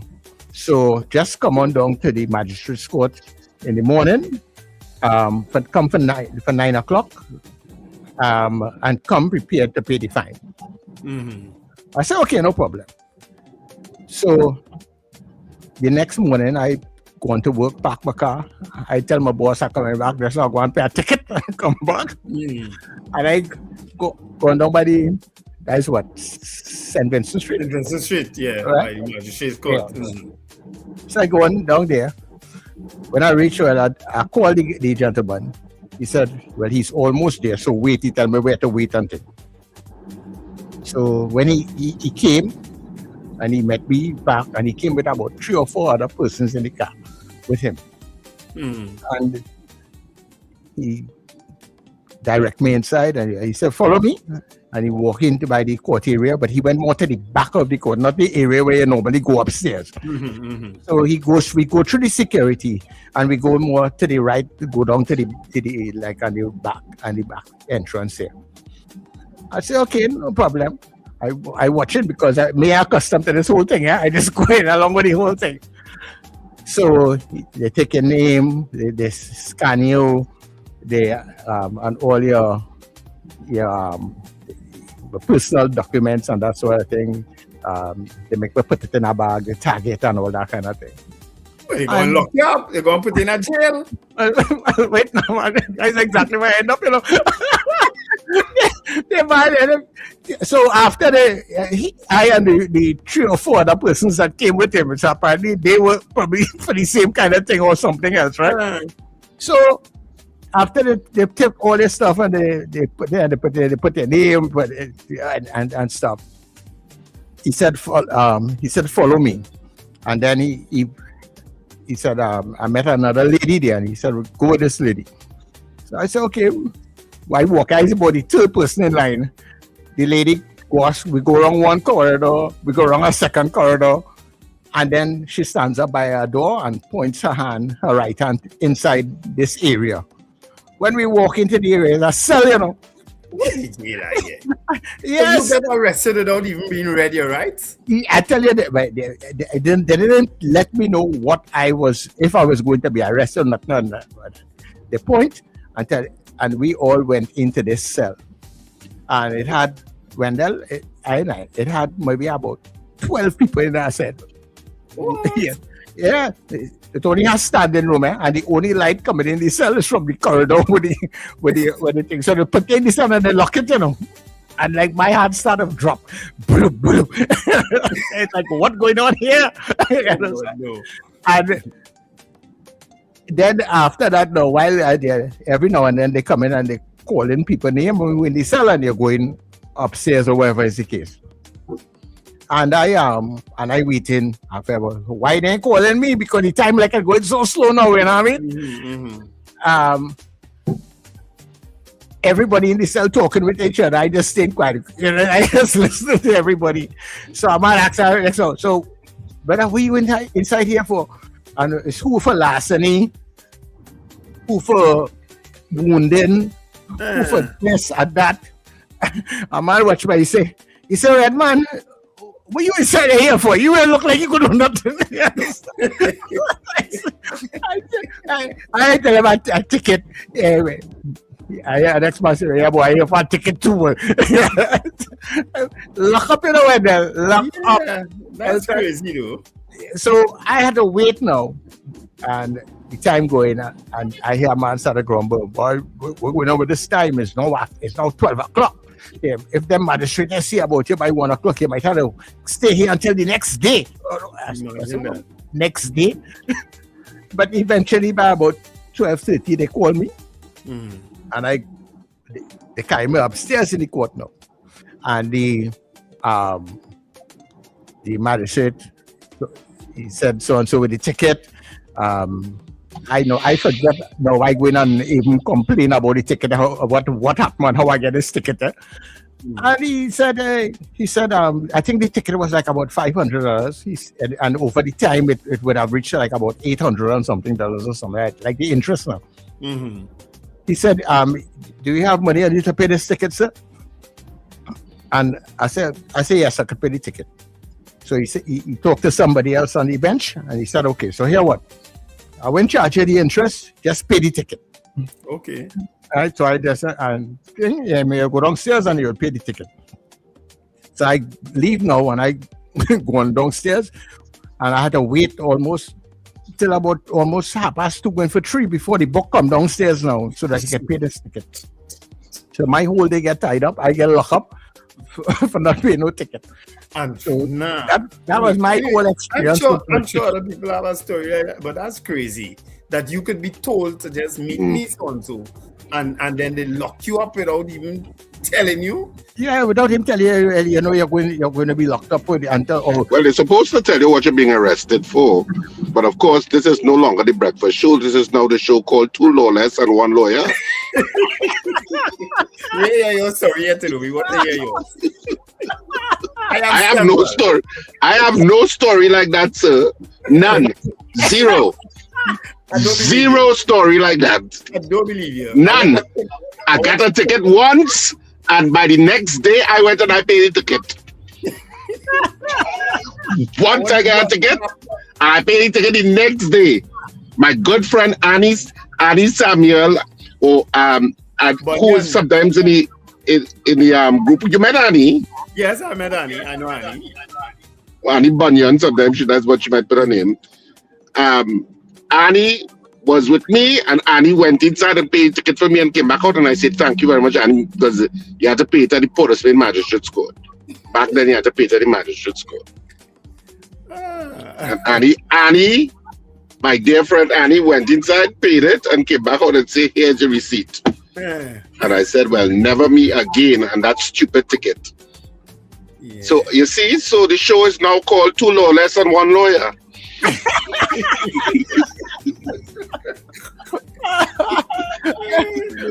No. I want to do a snap poll. People, do you all believe that Richard has ever been lawless? Yes or no? Has Richard ever been lawless? Yeah. Yes or no? Yeah. Yeah, so that was my experience, Jeremiah. Yeah, with that whole situation. The next time I got a ticket, I did not wait. I went and I paid the ticket within the 2-week period or whatever it is. And I was like, I said, no, I ain't doing that thing again. Once was enough. Yeah, but that's crazy after all that time. As I'm telling you, Darian and John, police come by them. You lucky police ain't come and knock your door 4 o'clock in the morning. And they like to come 4 o'clock in the morning, 3 o'clock in the morning, and all kind of crazy hours to prove a point. They're really proving a point to you, They're proving a point. You don't want to be, you're begging them. Well, the whole issue of paying tickets should be made as simple as possible. You should be able to pay that online. I think eventually you should be able to. You can pay them at and because so many times things seem to be getting better, and then sometimes they look like they take 10 steps backwards. Because, for example, if you look at the whole thing of the ticket fines and people going to licensing office and stuff in droves, there's a video with people lined up outside of the licensing office from since last night, overnight. Yeah. And you know what aggravates me about things like that? And I know there's some people say, well, you should have complied before, or whatever the reason is, people will say to justify it. Citizens should not have to go through that. And that's, I'm of a fundamental belief that your citizens should be treated specially because they are citizens. So licensing office and Commissioner Clark, with all due respect, you all have to find a way to make a system that people don't have to be there overnight.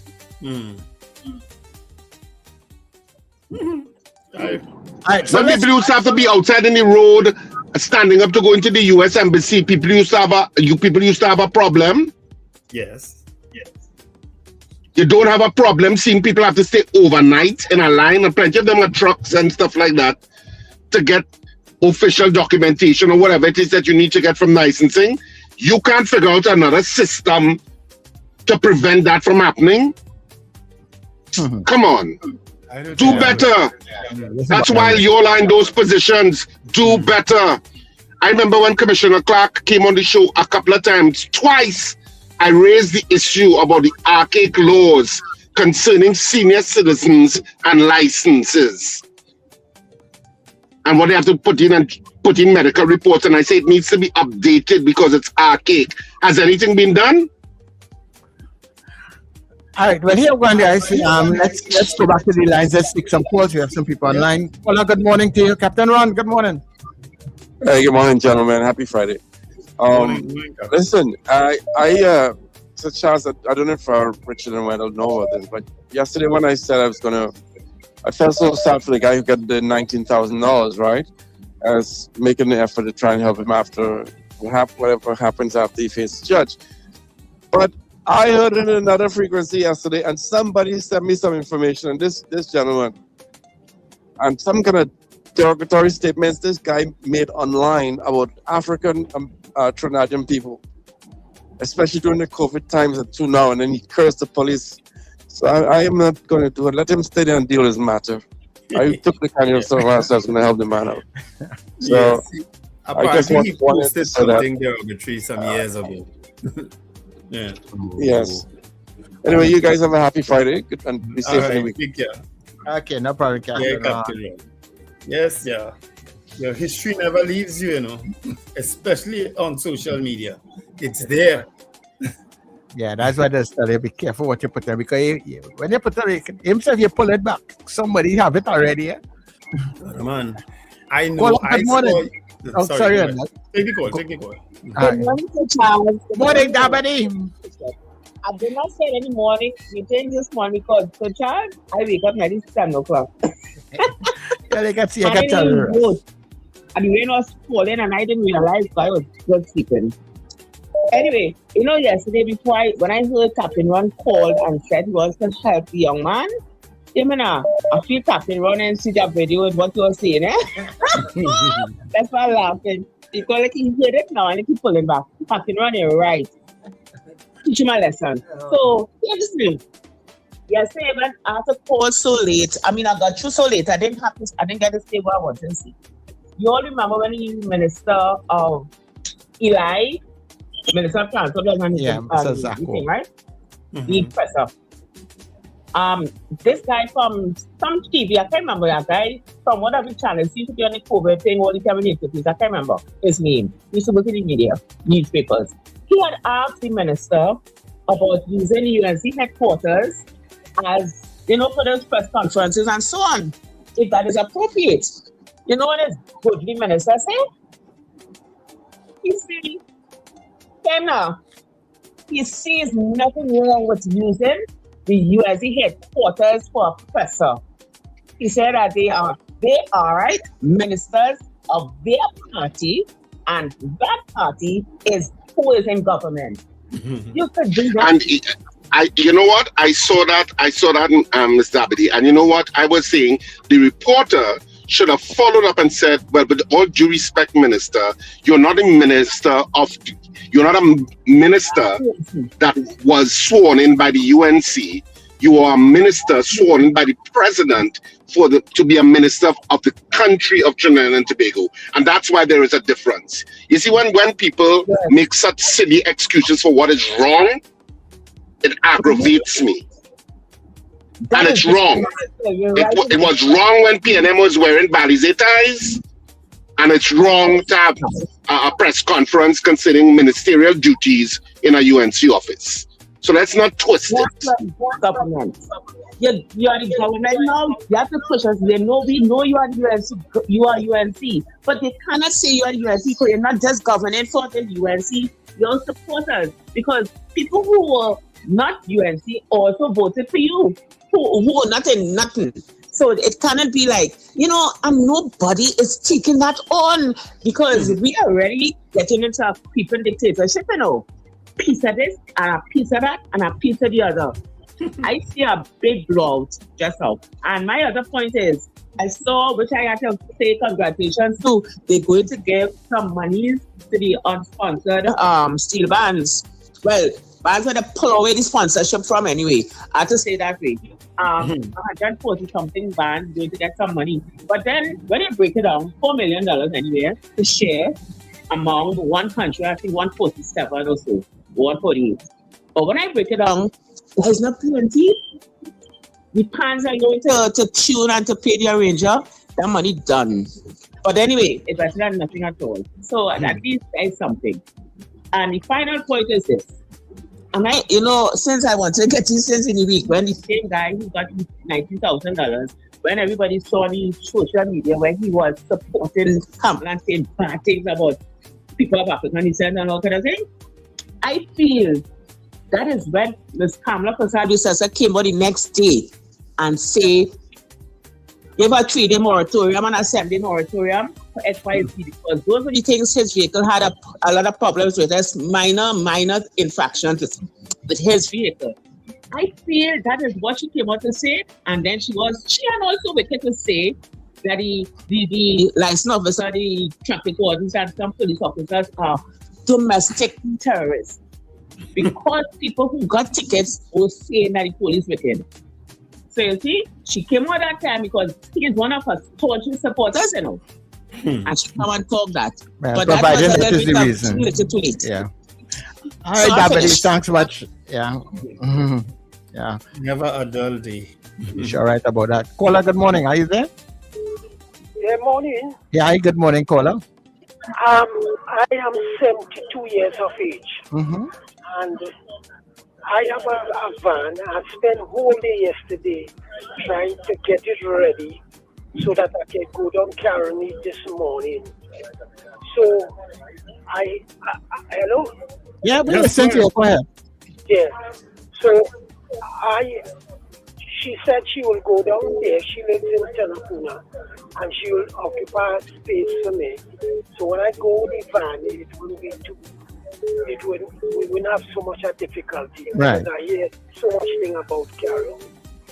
She was there this morning, 5:30. She rang and she tell me, Daddy, are you coming down? He said, don't bother to come, because it have over 200 and some. Because the line was out down to the highway. So she told me, she said there are people who she was discussing with in the line, and they said that was there since 2 o'clock yesterday, and they had to come back this morning, and they're sure to get through, and so on. So I tell myself, she said, don't bother to come, Daddy, because if we could hold on until next week or the following week to see if it could be less down and so on. But this is ridiculous. Absolutely, it's ridiculous. It is absolutely ridiculous, ma'am. I voted for the UNC, and I am ashamed now to see this difficulty we have in, especially with the licensing office and vehicles and so on. Thank you for allowing me your space, and I thought it was necessary to highlight this. Yeah, well, thank you very much. Have a good day, sir. That's not how you treat citizens, and that's what I'm saying. If citizens are your priority, you would find systems that make this issue more efficient, even if it is using licensed inspection sites, as you suggested yesterday, Sir Charles. Even if it's to use those venues as alternatives to carry out some of those business activities, but you cannot have Trinidadians and Tobagonians in lines overnight to accomplish something and that not be bothering you. Yeah, that annoys me. As a leader, that doesn't annoy you. Yeah. Caller, good morning. Zena, good morning. Hi, Zena. No problem. One to give you an example, Richard, my husband went yesterday morning, still up in a line. Now he said there were 2 lines. Now his thing expiring sometime early in February. So he said, when he heard the commissioner say you have a month before to fix it, your license. He said, well, okay, I go in tomorrow early in the line, and from 8 o'clock, he said, I had 2 lines. That's in Arima here. One for the regular people and the other one for senior citizens. And he said, after you stand up 2 hours in a line, going on 3 hours, one of them come out and say, I forget to ask me if there's a license, but they have to pay. And said, let me see your car, your permit. You have you have time. Come back in the next 3 days. Okay, look at the other one. You have time. You could come back in about a week. You have time. So he said 6 of them, and he fall into the blue. He said, now look at damn nonsense. You went down there, you spent 3 hours in a line. Yeah. Come to tell you that you're trying to obey the law now. You do it early, they tell you could wait. Yeah, and they can't accommodate this. They can't accommodate the load. And every day you go, if you want to go every other day, you might hear the same thing. How many times people could go there, pay? Yeah, but you know what's the problem with all of that, Zena? That people passing, seeing your husband in the line, people passing judgmental and saying, look at the lawless people. Yeah, and it's nothing like that. I said, so what you running on? You see, when the man say you could take it from a month in advance, so I go in to take it. I said, well, all right. They only talk. They sound nice on the TV. They talk nice and big. I heard them night before on the TV. Oh, you have a month. You don't have to wait until the time is here. You go before now. Waste how many hours? Then for somebody to tell you could come back, you have time? Damn nonsense. You have to put things in place. Okay, thanks very much, Zena. As an aside, I don't know how many of you all have seen Zootopia. Have you seen Zootopia, Mandel? I what? That's a cartoon, right? Yeah, it's an animated film. Yeah. But anyway, animated film. Sorry, you know me. Most of the humans is a cartoon, right? So, but there's Zootopia 2 is out now. But in the original Zootopia, people who have seen Zootopia, there's a sloth that works at the DMV. Yes. Right? And the sloth moving slow. I don't know what it is about Minister Zakur, but he reminds me of that sloth. I just needed to put it out there. It was burning on my chest, and I needed to release it. So now I have released it. I am good. I know this. I feel that one for him. Mr. Patrick, you know, somehow I can't get that image now out of my head. He really looks like a sloth. Oh Lord. Morning. Mr. Patrick, go ahead. Morning. This is Charles, Mr. Agua singing morning. Morning. But listen, you know what happened to me yesterday? I get up yesterday and I go like, look, listen, man. I leave here about 5:30. I reach I was the first person. So I went to renew my driver's permit because I have a month left. My permit will be up the 8th of the second month. And they take my permit and I got renewed. You understand? So I don't know why they walk down line and check it because tell them that time. So how about if you renew your permit because you want to go away? You understand? Yeah, whatever is your reason. Yes, I thought that's how they talking about. But what I called them, last night I was in the news when I was shocked by that the increase in arcade fees, people don't come, thing fees, bar license fees. What is this government right now? But they want to run the country on the ground. Yeah, fees going up from 100,000 to 200,000 arcade fees. Right? This license to work permit gone right up by Philadelphia. And everything gone right up. And then I was reading KFC them saying they still flatten. And this, what are we running the country down to the end of the way? As I said, I predicted that this is going to happen in the first year or two. Thanks, Mr. Patrick. And then they're going to change it and people are going to forget. They're going to reverse all these things and people are going to forget. I understand the politics. I around it long enough, you know.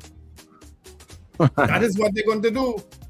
Because the UNC don't want to take a chance that they're only going to get a 5 years again. Mind you, they might settle for it because God alone knows. Well, it had no money. So I don't know what kind of corrupt dealings they could do, like what happened, like what they were accused of doing in 2010 to 2015.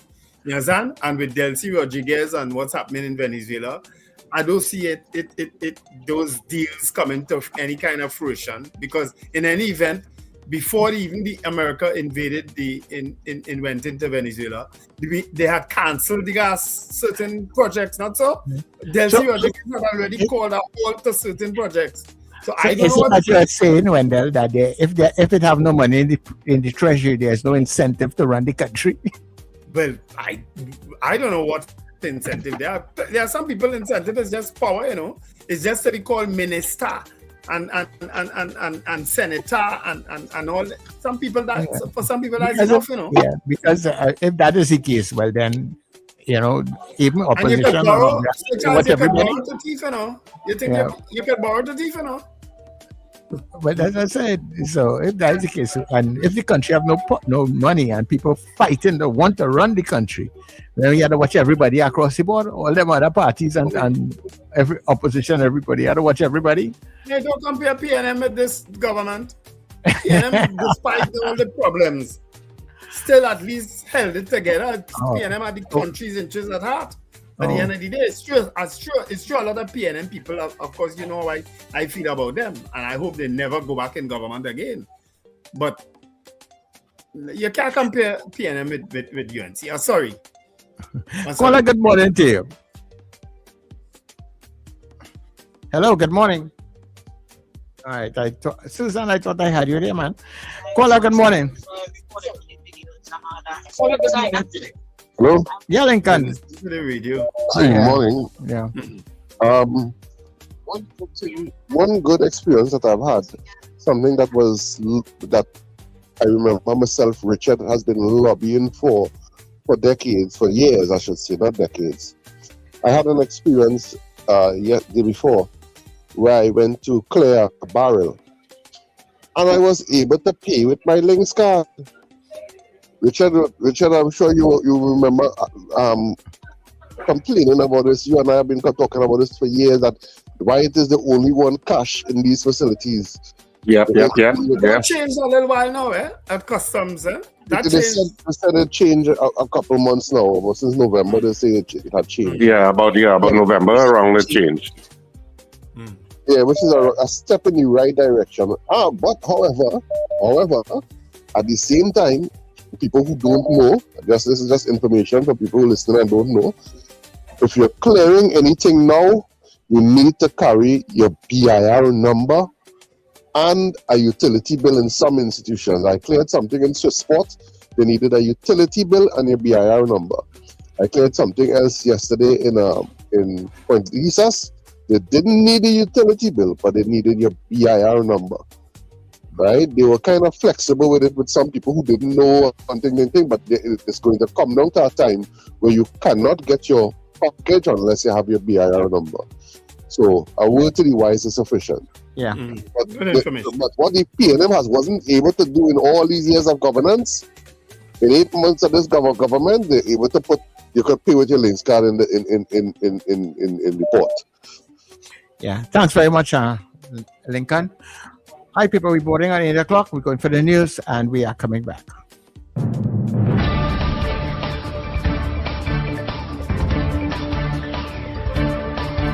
The news you need, the clarity you deserve. Local, regional, global. This is Net Radio News Now. This is News Now on New Era TT Radio and Guile Caribbean TV for Friday, the 9th of January. Thank you for joining us. I'm Derek McMillan. Good day, everybody. We begin with some good news. Kidnapped victim Clarabelle Tardillo has been found alive following a police operation in the Maracas Bay area. Police say the operation took place along the North Coast Road between 9 p.m. on Wednesday and 6 a.m. on Thursday, after officers acted on intelligence and searched a location in Maracas Bay. Tardillo was found with her hands and feet bound and her face covered, but with no visible injuries. She was handed over to the anti-kidnapping unit and taken for medical evaluation as a precaution. The operation involved multiple specialized units and was led by senior officers, including Assistant Commissioners of Police Smith and Singh. Clarabelle Tardillo and her husband were abducted on Monos Island on December 6th. Her husband was released days later, while she remained in captivity until today's rescue. The Trinidad and Tobago Unified Teachers Association has raised concern that teachers' January salaries may not reflect agreed pay increases. In a media release, TTUTA President Crystal Ash said no instructions have been issued to the Education Ministry's Finance Department to calculate and implement the new salaries, despite negotiations being settled with the Chief Personnel Officer last April. She said the cabinet note required to approve the payments was not accepted, creating the risk that teachers will not receive their adjusted salaries unless the process is restarted. TTUTA described the situation as unacceptable and is demanding that the finance minister honor the agreed January 22, 2026 payment date. More than 14,000 teachers are due to receive a 5% increase covering the period 2020 to 2023. Cabinet has approved $2.3 million in funding for approximately 145 unsponsored steel bands across Trinidad and Tobago ahead of Carnival 2026. Under the decision, conventional steel bands will receive $20,000 each, while single-pan bands will get $10,000. Speaking at Thursday's post-cabinet media briefing, Culture and Community Minister Michelle Benjamin said the funding will assist bands with instrument upgrades, fine-tuning, and transportation costs. She noted that many unsponsored steel bands provide cultural and community services without adequate support, prompting the government's decision to continue grant assistance. Minister Benjamin said the initiative reflects the government's ongoing commitment to preserving and promoting the steel pan as a central part of Trinidad and Tobago's cultural identity. 4 motorists have been arrested following a targeted driving under the influence operation in the Central Division. The exercise was conducted between 6 p.m. on Wednesday and 2 a.m. on Thursday by the Central Division DUI Task Force as part of efforts to reduce impaired driving and improve road safety. Police said 35 motorists were tested during the operation, which resulted in 4 arrests for offenses, including driving under the influence of alcohol, unlicensed driving, and insurance violations. The operation was coordinated by Senior Superintendent Bhagwan Dean and supervised by Sergeant Umaid, with support from the Central Division Task Force. Police say similar exercises will continue as part of ongoing road safety enforcement efforts. In regional news, Venezuelan and Cuban officials say the U.S. military operation that captured former Venezuelan President Nicolas Maduro and First Lady Cilia Flores resulted in significant loss of life. Interior Minister Diosdado Cabello said around 100 people were killed during the raid, though exact figures vary and have not been independently verified. Venezuela's army confirmed a list of 23 of its own security personnel killed, while Cuba reported 32 of its military and intelligence officers died in the operation. Maduro was reportedly injured during the attack, and interim President Delcy Rodriguez declared a week of mourning for those who died. Venezuela has strongly condemned the U.S. action, calling it violent and unjustified, while U.S. officials have described the mission as a targeted effort against criminal leadership. Finally, in the U.S., Minnesota lawmakers say outrage is growing after a woman was fatally shot during an ICE operation in Minneapolis. State Senator Zainab Mohammed told the BBC residents are demanding a full and transparent investigation and want federal immigration officers out of the state. She criticized ICE for failing to coordinate with local authorities, warning that Minnesota could pursue legal action if federal agencies withhold case files. Meanwhile, California Congresswoman Sarah Jacobs condemned the shooting, calling video of the incident appalling. She said ICE agents are not authorized to conduct routine traffic stops, and stressed the victim, Renee Good, was a U.S. citizen. Local officials are calling for the case to be investigated by state law enforcement as tensions continue to rise. And that is news at this time as we take you into the weekend. Be safe, everybody. That was News Now. Stay informed with New Era TT Radio, Net Radio.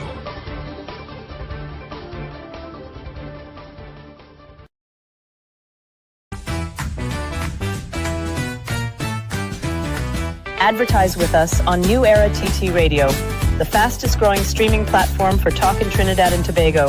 Audio and video ads welcome. Elevate your brand with us. Connect with us at newerattradio@yahoo.com or call us at 299-5156. Now what are you waiting for?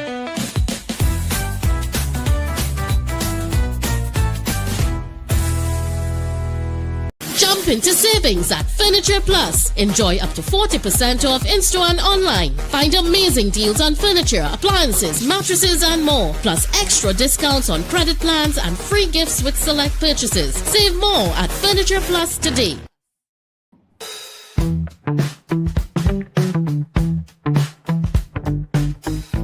S&H Rumbox, 137 Western Main Road, St. James, for all your retail and wholesale needs for alcohol and non-alcoholic beverages. Call us at 686-0599 or visit us at 137 Western Main Road, St. James. S&H Rumbox, drinking out of the box.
Yeah. It's a Friday. Tell you, all and free. Keep doing the thing. Yeah.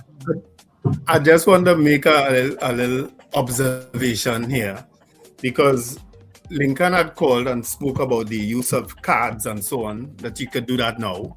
And Richard pointed out that it happened since November last year.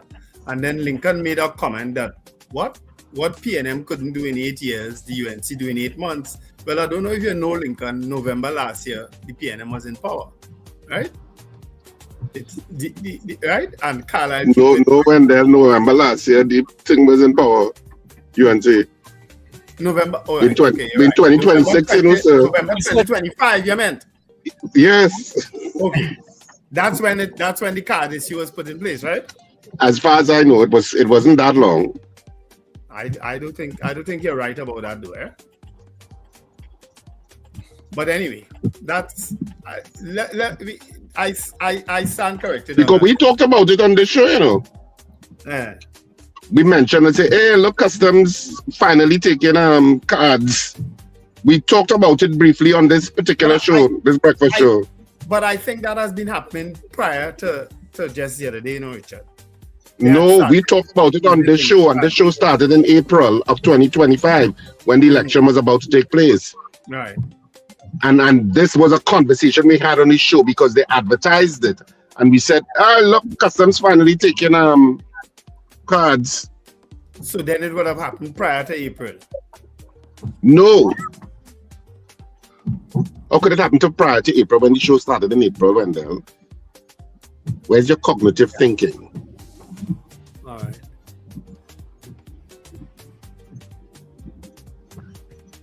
Card issue. People are saying it came at the end of the PNM too. There's some people are saying that. All right. Well, whether it's PNM or UNC is long overdue because we've talked about it. Yeah, it doesn't. Yeah, once it's done. Yeah. Once it's done, it's long overdue. You know. Yeah. All right, so who gave Derek? I see Derek clean up, take a trim and you can yeah, and shave up and you can chop. Yeah. You know, a lot of people like that bearded look, you know, so they may not appreciate that they thin out the beard.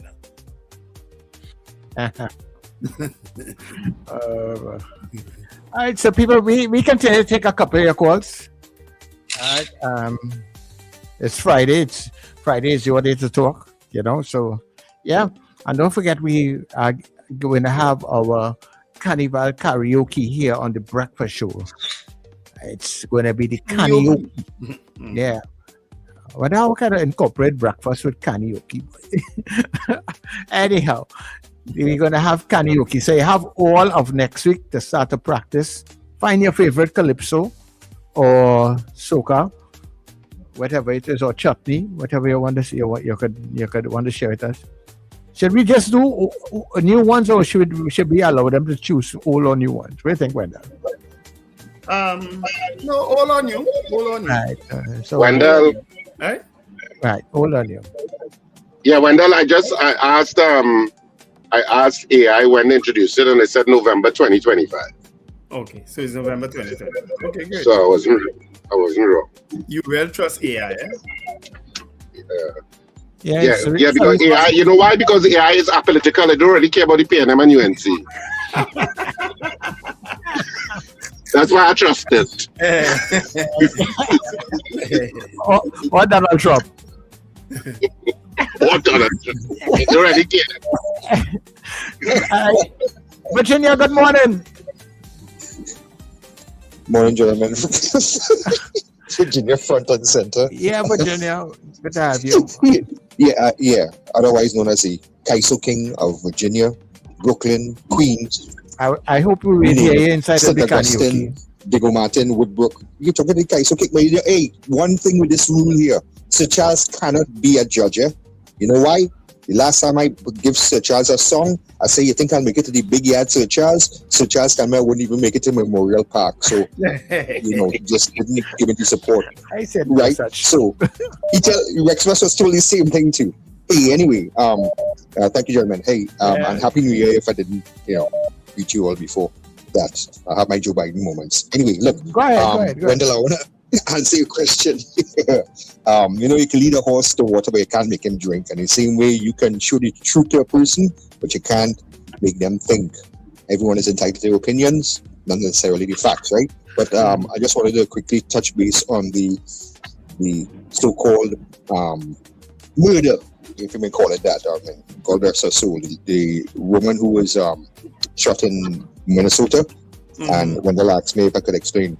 Hey, the federal officer who went to her and told her to get out of the vehicle with a lawful and legal command, right, to let her get out of the vehicle.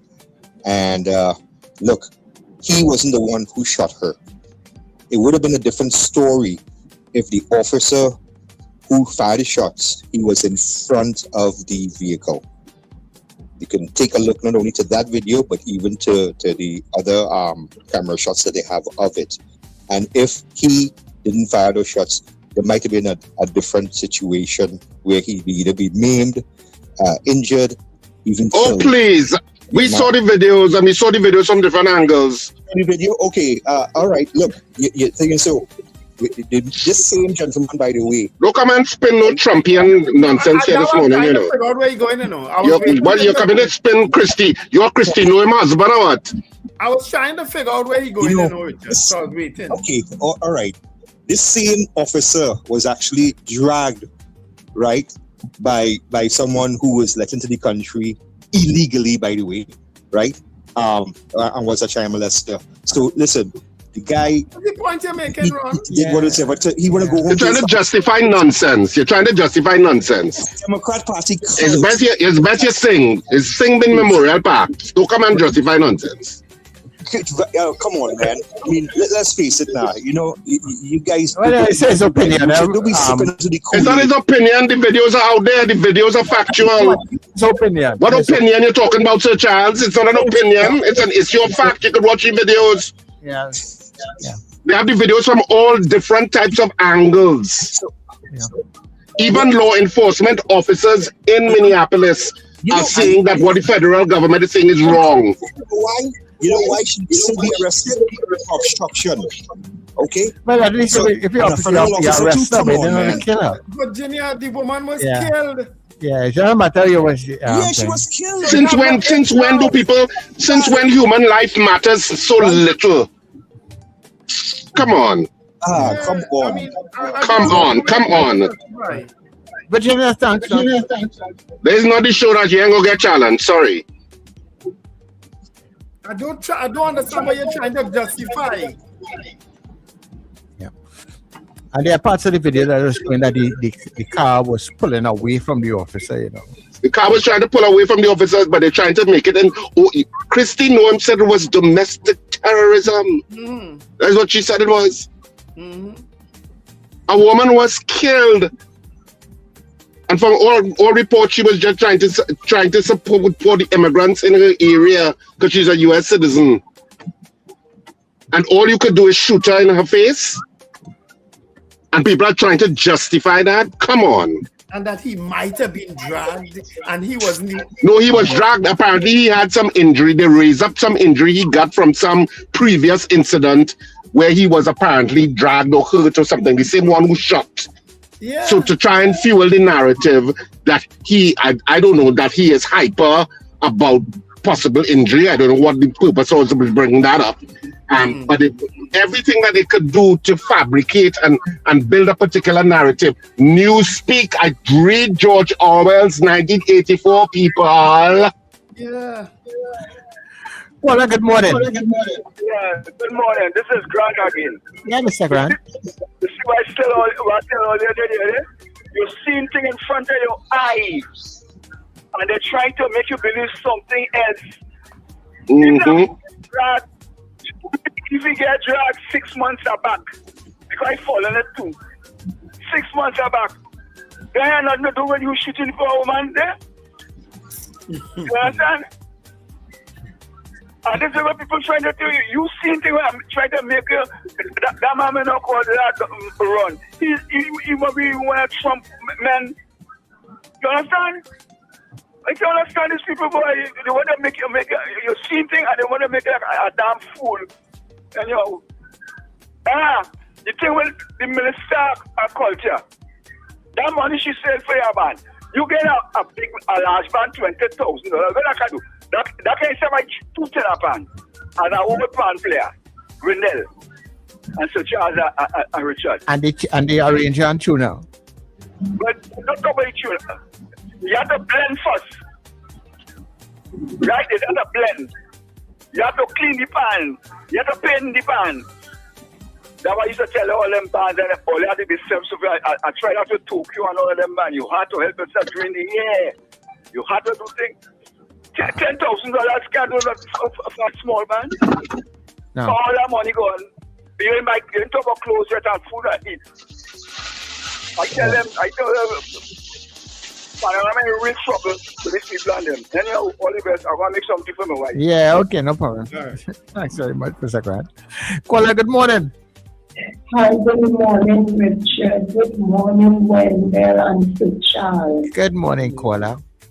You know, yesterday when I sat down there, right, and I heard they find the woman who had kidnapped with her husband, I felt a grief just coming to my heart. It was so good to hear that they find her because I was praying all the time.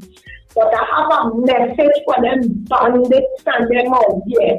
Bandits, all you know, or people work so hard to get what they want. They sacrifice. They sacrifice so hard and all you're coming out, or you're breaking down the doors, or you're kidnapping us, or you're raping us, and all you're doing all sorts of things, or you're killing us. But I want to tell you, all you just feel. I show all you have a mother, all you have sisters, all you have brothers, all you have aunties, and all you have a granny. All you just feel to know that there are people out there work so hard and sacrifice for what they have. And all you coming and distress people's families. All you just feel to know that people living their life and all they want to take their lives away from them. Look how much grief and pain and sorrow you have people living under the stress in this country. You see, when they sign over here, they have to deal with all in a certain way. Because when all you come out here and all you do what all you have to do, all you get is lawyer first thing. Or their family saying, there was a good boy, he was good. But all you go and do all your mischief outside and distract people's lives. All you stop it. Thank you. All right, thank you very much. Very impassioned. It's frustration, you know. Oh my God, it's really difficult, you know, to see what life has come to. And the importance that people play on people's lives and that sort of thing. Well, good morning to you. Welcome. I'm calling back. Earlier on, someone had asked about Eddie Hart. Any information that Eddie Hart? Yeah, the funeral. Yeah. I have information for you all. Okay.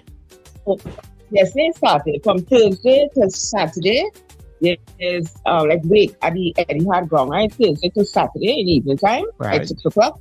And his funeral is on Tuesday at 10 a.m. at the Eddie Hart ground. Okay, Tuesday the funeral, 10 o'clock. But you all can go to the wake. Well, it's a wake really from like started last night until Saturday. Right. That's the information I want to give you all. Okay. Right. On Tuesday, I'm going to check in something before I go. Yeah, chuck some fire. Concerning with Donald Trump and all, all the time he said, well, if that didn't doing what he said, it would be a situation worse than what Maduro got, right? But now apparently Delcy is bribed him to what he wants. On his media platform, but he writes up on social media, something social, Truth Social. He said he's no longer considering that anymore, right? And the second strike, what he talked about, he said that is not in the cards again, all because Delcy has agreed to free prisoners. So you see, this lady is doing his bidding, and if she continues like that, I believe those people who were loyal to Mr. President Maduro at the time, they ain't gonna like that, But of course, she wants to stay in power, as you always say this morning. It is only about power. She forgets everything else and obliging to what Donald Trump is saying. We will never hear the end of that until something drastic happens. Okay, so you all enjoy your weekend now. Bye. All right. Yeah. Interest. That's what's going on. You know, I got this notice, folks. So let me read it here because especially for people who are not in the know, right? Mandatory insurance. Any vehicle used or kept on a public road must have valid insurance. Police can check a vehicle's insurance status using the motor insurance database and issue a fixed penalty notice if it is uninsured. Penalties can include fines up to $5,000, imprisonment for 2 years, and suspension of your driver's license for at least 3 years. The only way to legally have an uninsured vehicle is to keep it off the public road entirely on private property. So even if you have a derelict vehicle, a vehicle you ain't used for years or down for one reason or the other, and it's on the public road, it must be insured. All right, that's the law. It must be insured. Now, I guess they were never enforcing that before, but guess what? The amount of people will get tickets now for that. With all them roadside garages, the cars that park up there for years, that clearly nobody ain't paying insurance on, that could become a problem. So, folks, just know that the law is that once the vehicle on the public road, it must have a valid insurance certificate. All right. You know, I went across the highway. I don't know if it's still there. It was a couple months ago, where they have the traffic branch across El Securo there. Yeah. Right. You know where they are in El Securo, in the back there, just on the opposite side of them, there's a vehicle on the pavement. Bush, all kind of thing going up through the that vehicle must be parked up there must be years. You know, I don't know. But you know, in a way too, the police breaking that same law too, eh? But there are some derelict police vehicles on the road and derelict vehicles that police themselves put on the roadway that they wrecked, that was in accidents, that ain't have insurance. You understand? Yeah. Who's looking who at who? Caller, good morning to you.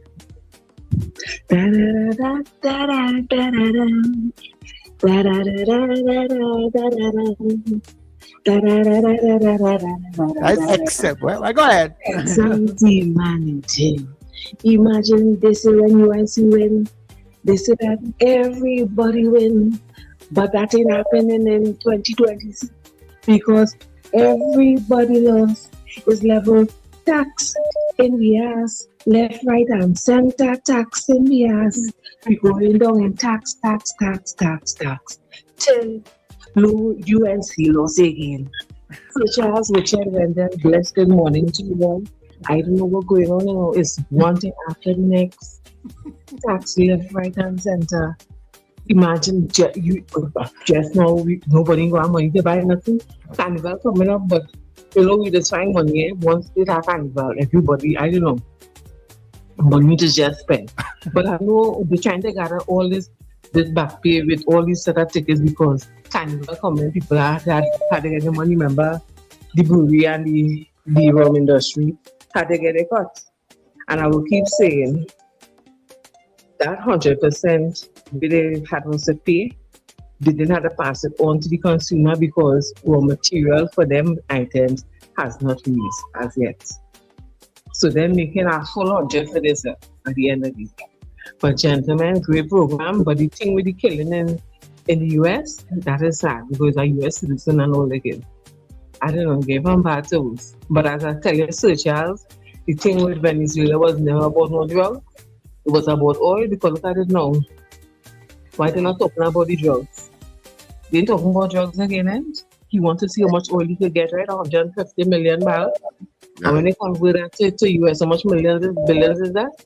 I keep telling you, right now, Trump wants to go in every country and cheat with their resources. That is not taken. Once you're taking something that don't belong to you, that is cheating. So Trump is a bandit. This is the view of me, not NTTA people that listen over here. Right, so gentlemen, you'll have a great weekend, and to everybody, have a blessed one too. All right. But you know what is interesting about that Venezuelan situation? Because Kamala Persad-Bissessar has taken some calculated risks and under the sobriquet of Trinidad and Tobago first. You know what she said? She said things like, bomb them, violently, killed them violently, and she has made passive-aggressive statements with regard to Venezuela and the Maduro regime, always couching her language in terms of we support the Venezuelan people. Maduro has been removed by the United States and is now facing trial in the US. But there's been no regime change. The same regime continues to be in control politically of Venezuela, with Delcy Rodriguez now the president. But there has been an exchange of words between Delcy Rodriguez and the Prime Minister of Trinidad and Tobago over the period of this entire fiasco. So one wonders whether because the United States interests and Trinidad and Tobago's interests may align at points, but they may not always align. Okay? You have the United States is now showing at least an indication to consult or negotiate with Delcy Rodriguez. If Delcy Rodriguez says no, our parliament has taken a decision that to cancel all negotiations with regard to gas deals with Trinidad and Tobago, and we are not going back on that. But you, the United States, can invite your companies into Venezuela and they can deal with the oil. What happens to Trinidad and Tobago's interest? Exactly. Because there is no burden on the United States to align with our interests. No. So, which is why language, come back to that age-old thing, language needs to be more circumspect. Because when you are barking up the wrong tree, and that tree can have its vengeance, then the vengeance comes home and your interests are now compromised.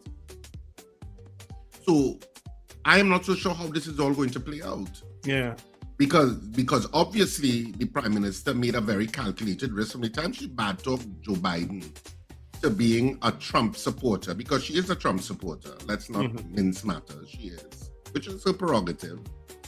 And you have been elected to govern this country, and you have taken certain decisions, which some people we have cautioned in terms of international relations. I don't know if anybody within the hierarchy of the UNC cautioned her about the language she was using. I don't know if they are all yes men, or she gets challenged or not. I don't know. I have no idea. I'm not in the US. But it seems as if they're all yes men. That's how it comes across. Because nobody has been able to curtail her exchange of words and the things that she said. We don't need Venezuela gas. She said dramatic statements like that. And it was repeated in the Venezuelan assembly and they laughed. Yeah. All of that took place. They have designated a person non grata. That regime is still in charge. The regime that have said that you're persona non grata in Venezuela. How are Trinidad and Tobago interests being served by your behavior and language in this situation and betting all on the United States? When the United States can get its benefits, but are they going to seek our interest? All of that is yet to be determined. True. Because as far as the United States is concerned, once they have what they set out to get, then I don't know that they'll be concerned. As I've said before, I've never heard the United States warn anybody that, hello, if you interfere with Trinidad and Tobago, we will deal with you. I never heard them say that. You understand? And all what was going on in Trinidad and Tobago, getting involved and saying they're not involved. I never heard the United States come to our strident defense. You know what I mean? Maybe Which is why it pays to be circumspect and respectful. I remember years ago when we had a falling out with Barbados concerning the fishing and the boundaries for fishing and stuff like that. And all of that the flying fish. Who the flying fish belongs to? This was during the Manning administration. And there were all sorts of comments coming out of Barbados, including from Mia Motley, who was in opposition at that point, saying stuff and saying some dramatic stuff, I remember back then. And I always admired that Patrick Manning kept being a respectful statesman. He never replied, and whatever he said it in a very circumspect, de-escalatory way. And I always remember that. And I said that's something. I criticize him for many other things, but as you know, I would have criticized him for many other things. One of them being his religious fervor, which I didn't, as a was attractive. But I don't have to rehash all that. We all know what happened. But I remember thinking that, and I think he's been very statesmanlike in terms of his response to Barbadian authorities concerning this issue. And that's what statesmanlike behavior should look like. Yeah. Don't escalate it, you de-escalate it. Yes. And well, we all see what played out before us. You all can determine whether we were statesmanlike or not. Yeah. In terms of The troubling part for Trinidad and Tobago is that even before the issue became a full-blown issue, they had already, the words had already passed, and Delcy Rodriguez had already cancelled all arrangements with Trinidad and Tobago. She had already cancelled it. You hoping, all right? But she didn't cancel, but the assembly cancelled. Right, the assembly. Well, on her urgings, because she's actually the Minister of Energy. Not no, but I mean it was on Maduro at the time. Right, no, was the president at the time. Right, as Minister of Energy, right? That's what she recommended, right? And so that happened. And then the issue came where they finally went in and moved Maduro. But I don't know if we were thinking, and I'm sure everybody was thinking that once Maduro gone, then the whole regime gone. But that has not happened. That has not happened, and it's now Delcy Rodriguez in charge. And if she plays her cards right, which she seems to be playing, and pander to whatever the US wants at the end of the day, where do we stand? So I join you in that question. Where will we stand? Yeah, we'll have to. It's kind of wait and see situation. Yeah, but it's but that happens when you engage in risky diplomatic behavior, where you're kind of going along a burn the bridges kind of policy. Risky diplomatic positions are difficult to crawl back from. Because ultimately, what are you dealing with? You're dealing with other human beings. Yeah. And human beings can be difficult and complex. The interests of Venezuela would have to align, I guess, in terms of the decisions to make. But some of it may not be the decisions to make, because the United States, of course, will apply its own pressure with regard to issues. But is the United States going to seek our interests? We don't know. Maybe they will. We'll find out. Anyway, folks, have a wonderful weekend. Be careful on the nation's roads. Look out for the young ones. And remember to let go and let God. It's a Friday, baby!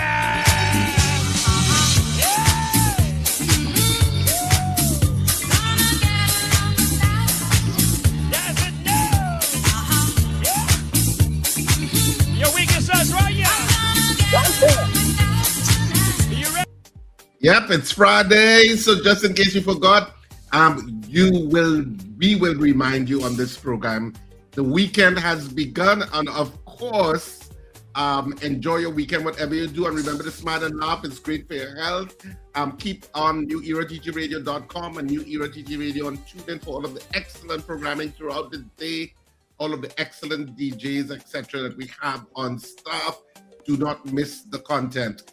Of course, have a fantastic weekend, whatever you choose to do with it. And we'll speak to you bright and early on Monday morning, the beginning of another work week. But you have the weekend before that, so enjoy it. And of course, we'll speak to you bright and early on Monday morning. Have a fantastic weekend, people. And as I said before, remember to smile and laugh. It's great for your health. Don't worry. Give Carol the dancing lady again there. Yeah. Just before you get for the dancing. I just wanted to say, we talk and we will have all of our very strong opinions on between 6 to 8:30 and 8:40. But trust me, at 8:40, I don't even talk about issues again. I'm like, that's it. Something comes to my phone, I will look at it, and I will have nothing to say. I comment on nothing. Only commenting I do is here and how I see stuff and what my words do. All right. So people on the stream, just to let you know that when we come off the stream, you can join us on NewEraTTRadio.com. We have a press conference that was held by the Assembly of Caribbean People earlier on this week. So we'll be playing some measure of that for you before we get into the mid-morning show. All right. So Assembly of Caribbean People. What is that about? That is a grouping David Abdullah and his team now. Okay. Yeah. Gotcha. Yeah, so with all that's happening, they always have a view on different things. Yes. So, all right. So eagerly looking forward to it. Yeah. So until Monday, guys, have a good weekend. All right. Bye-bye. It's Friday. Put a smile on your face.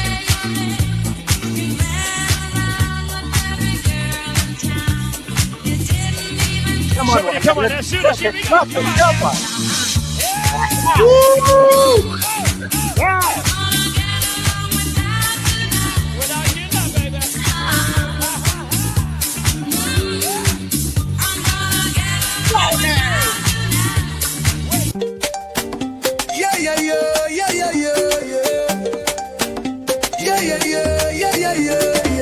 Wake up, it's a brand new dawn.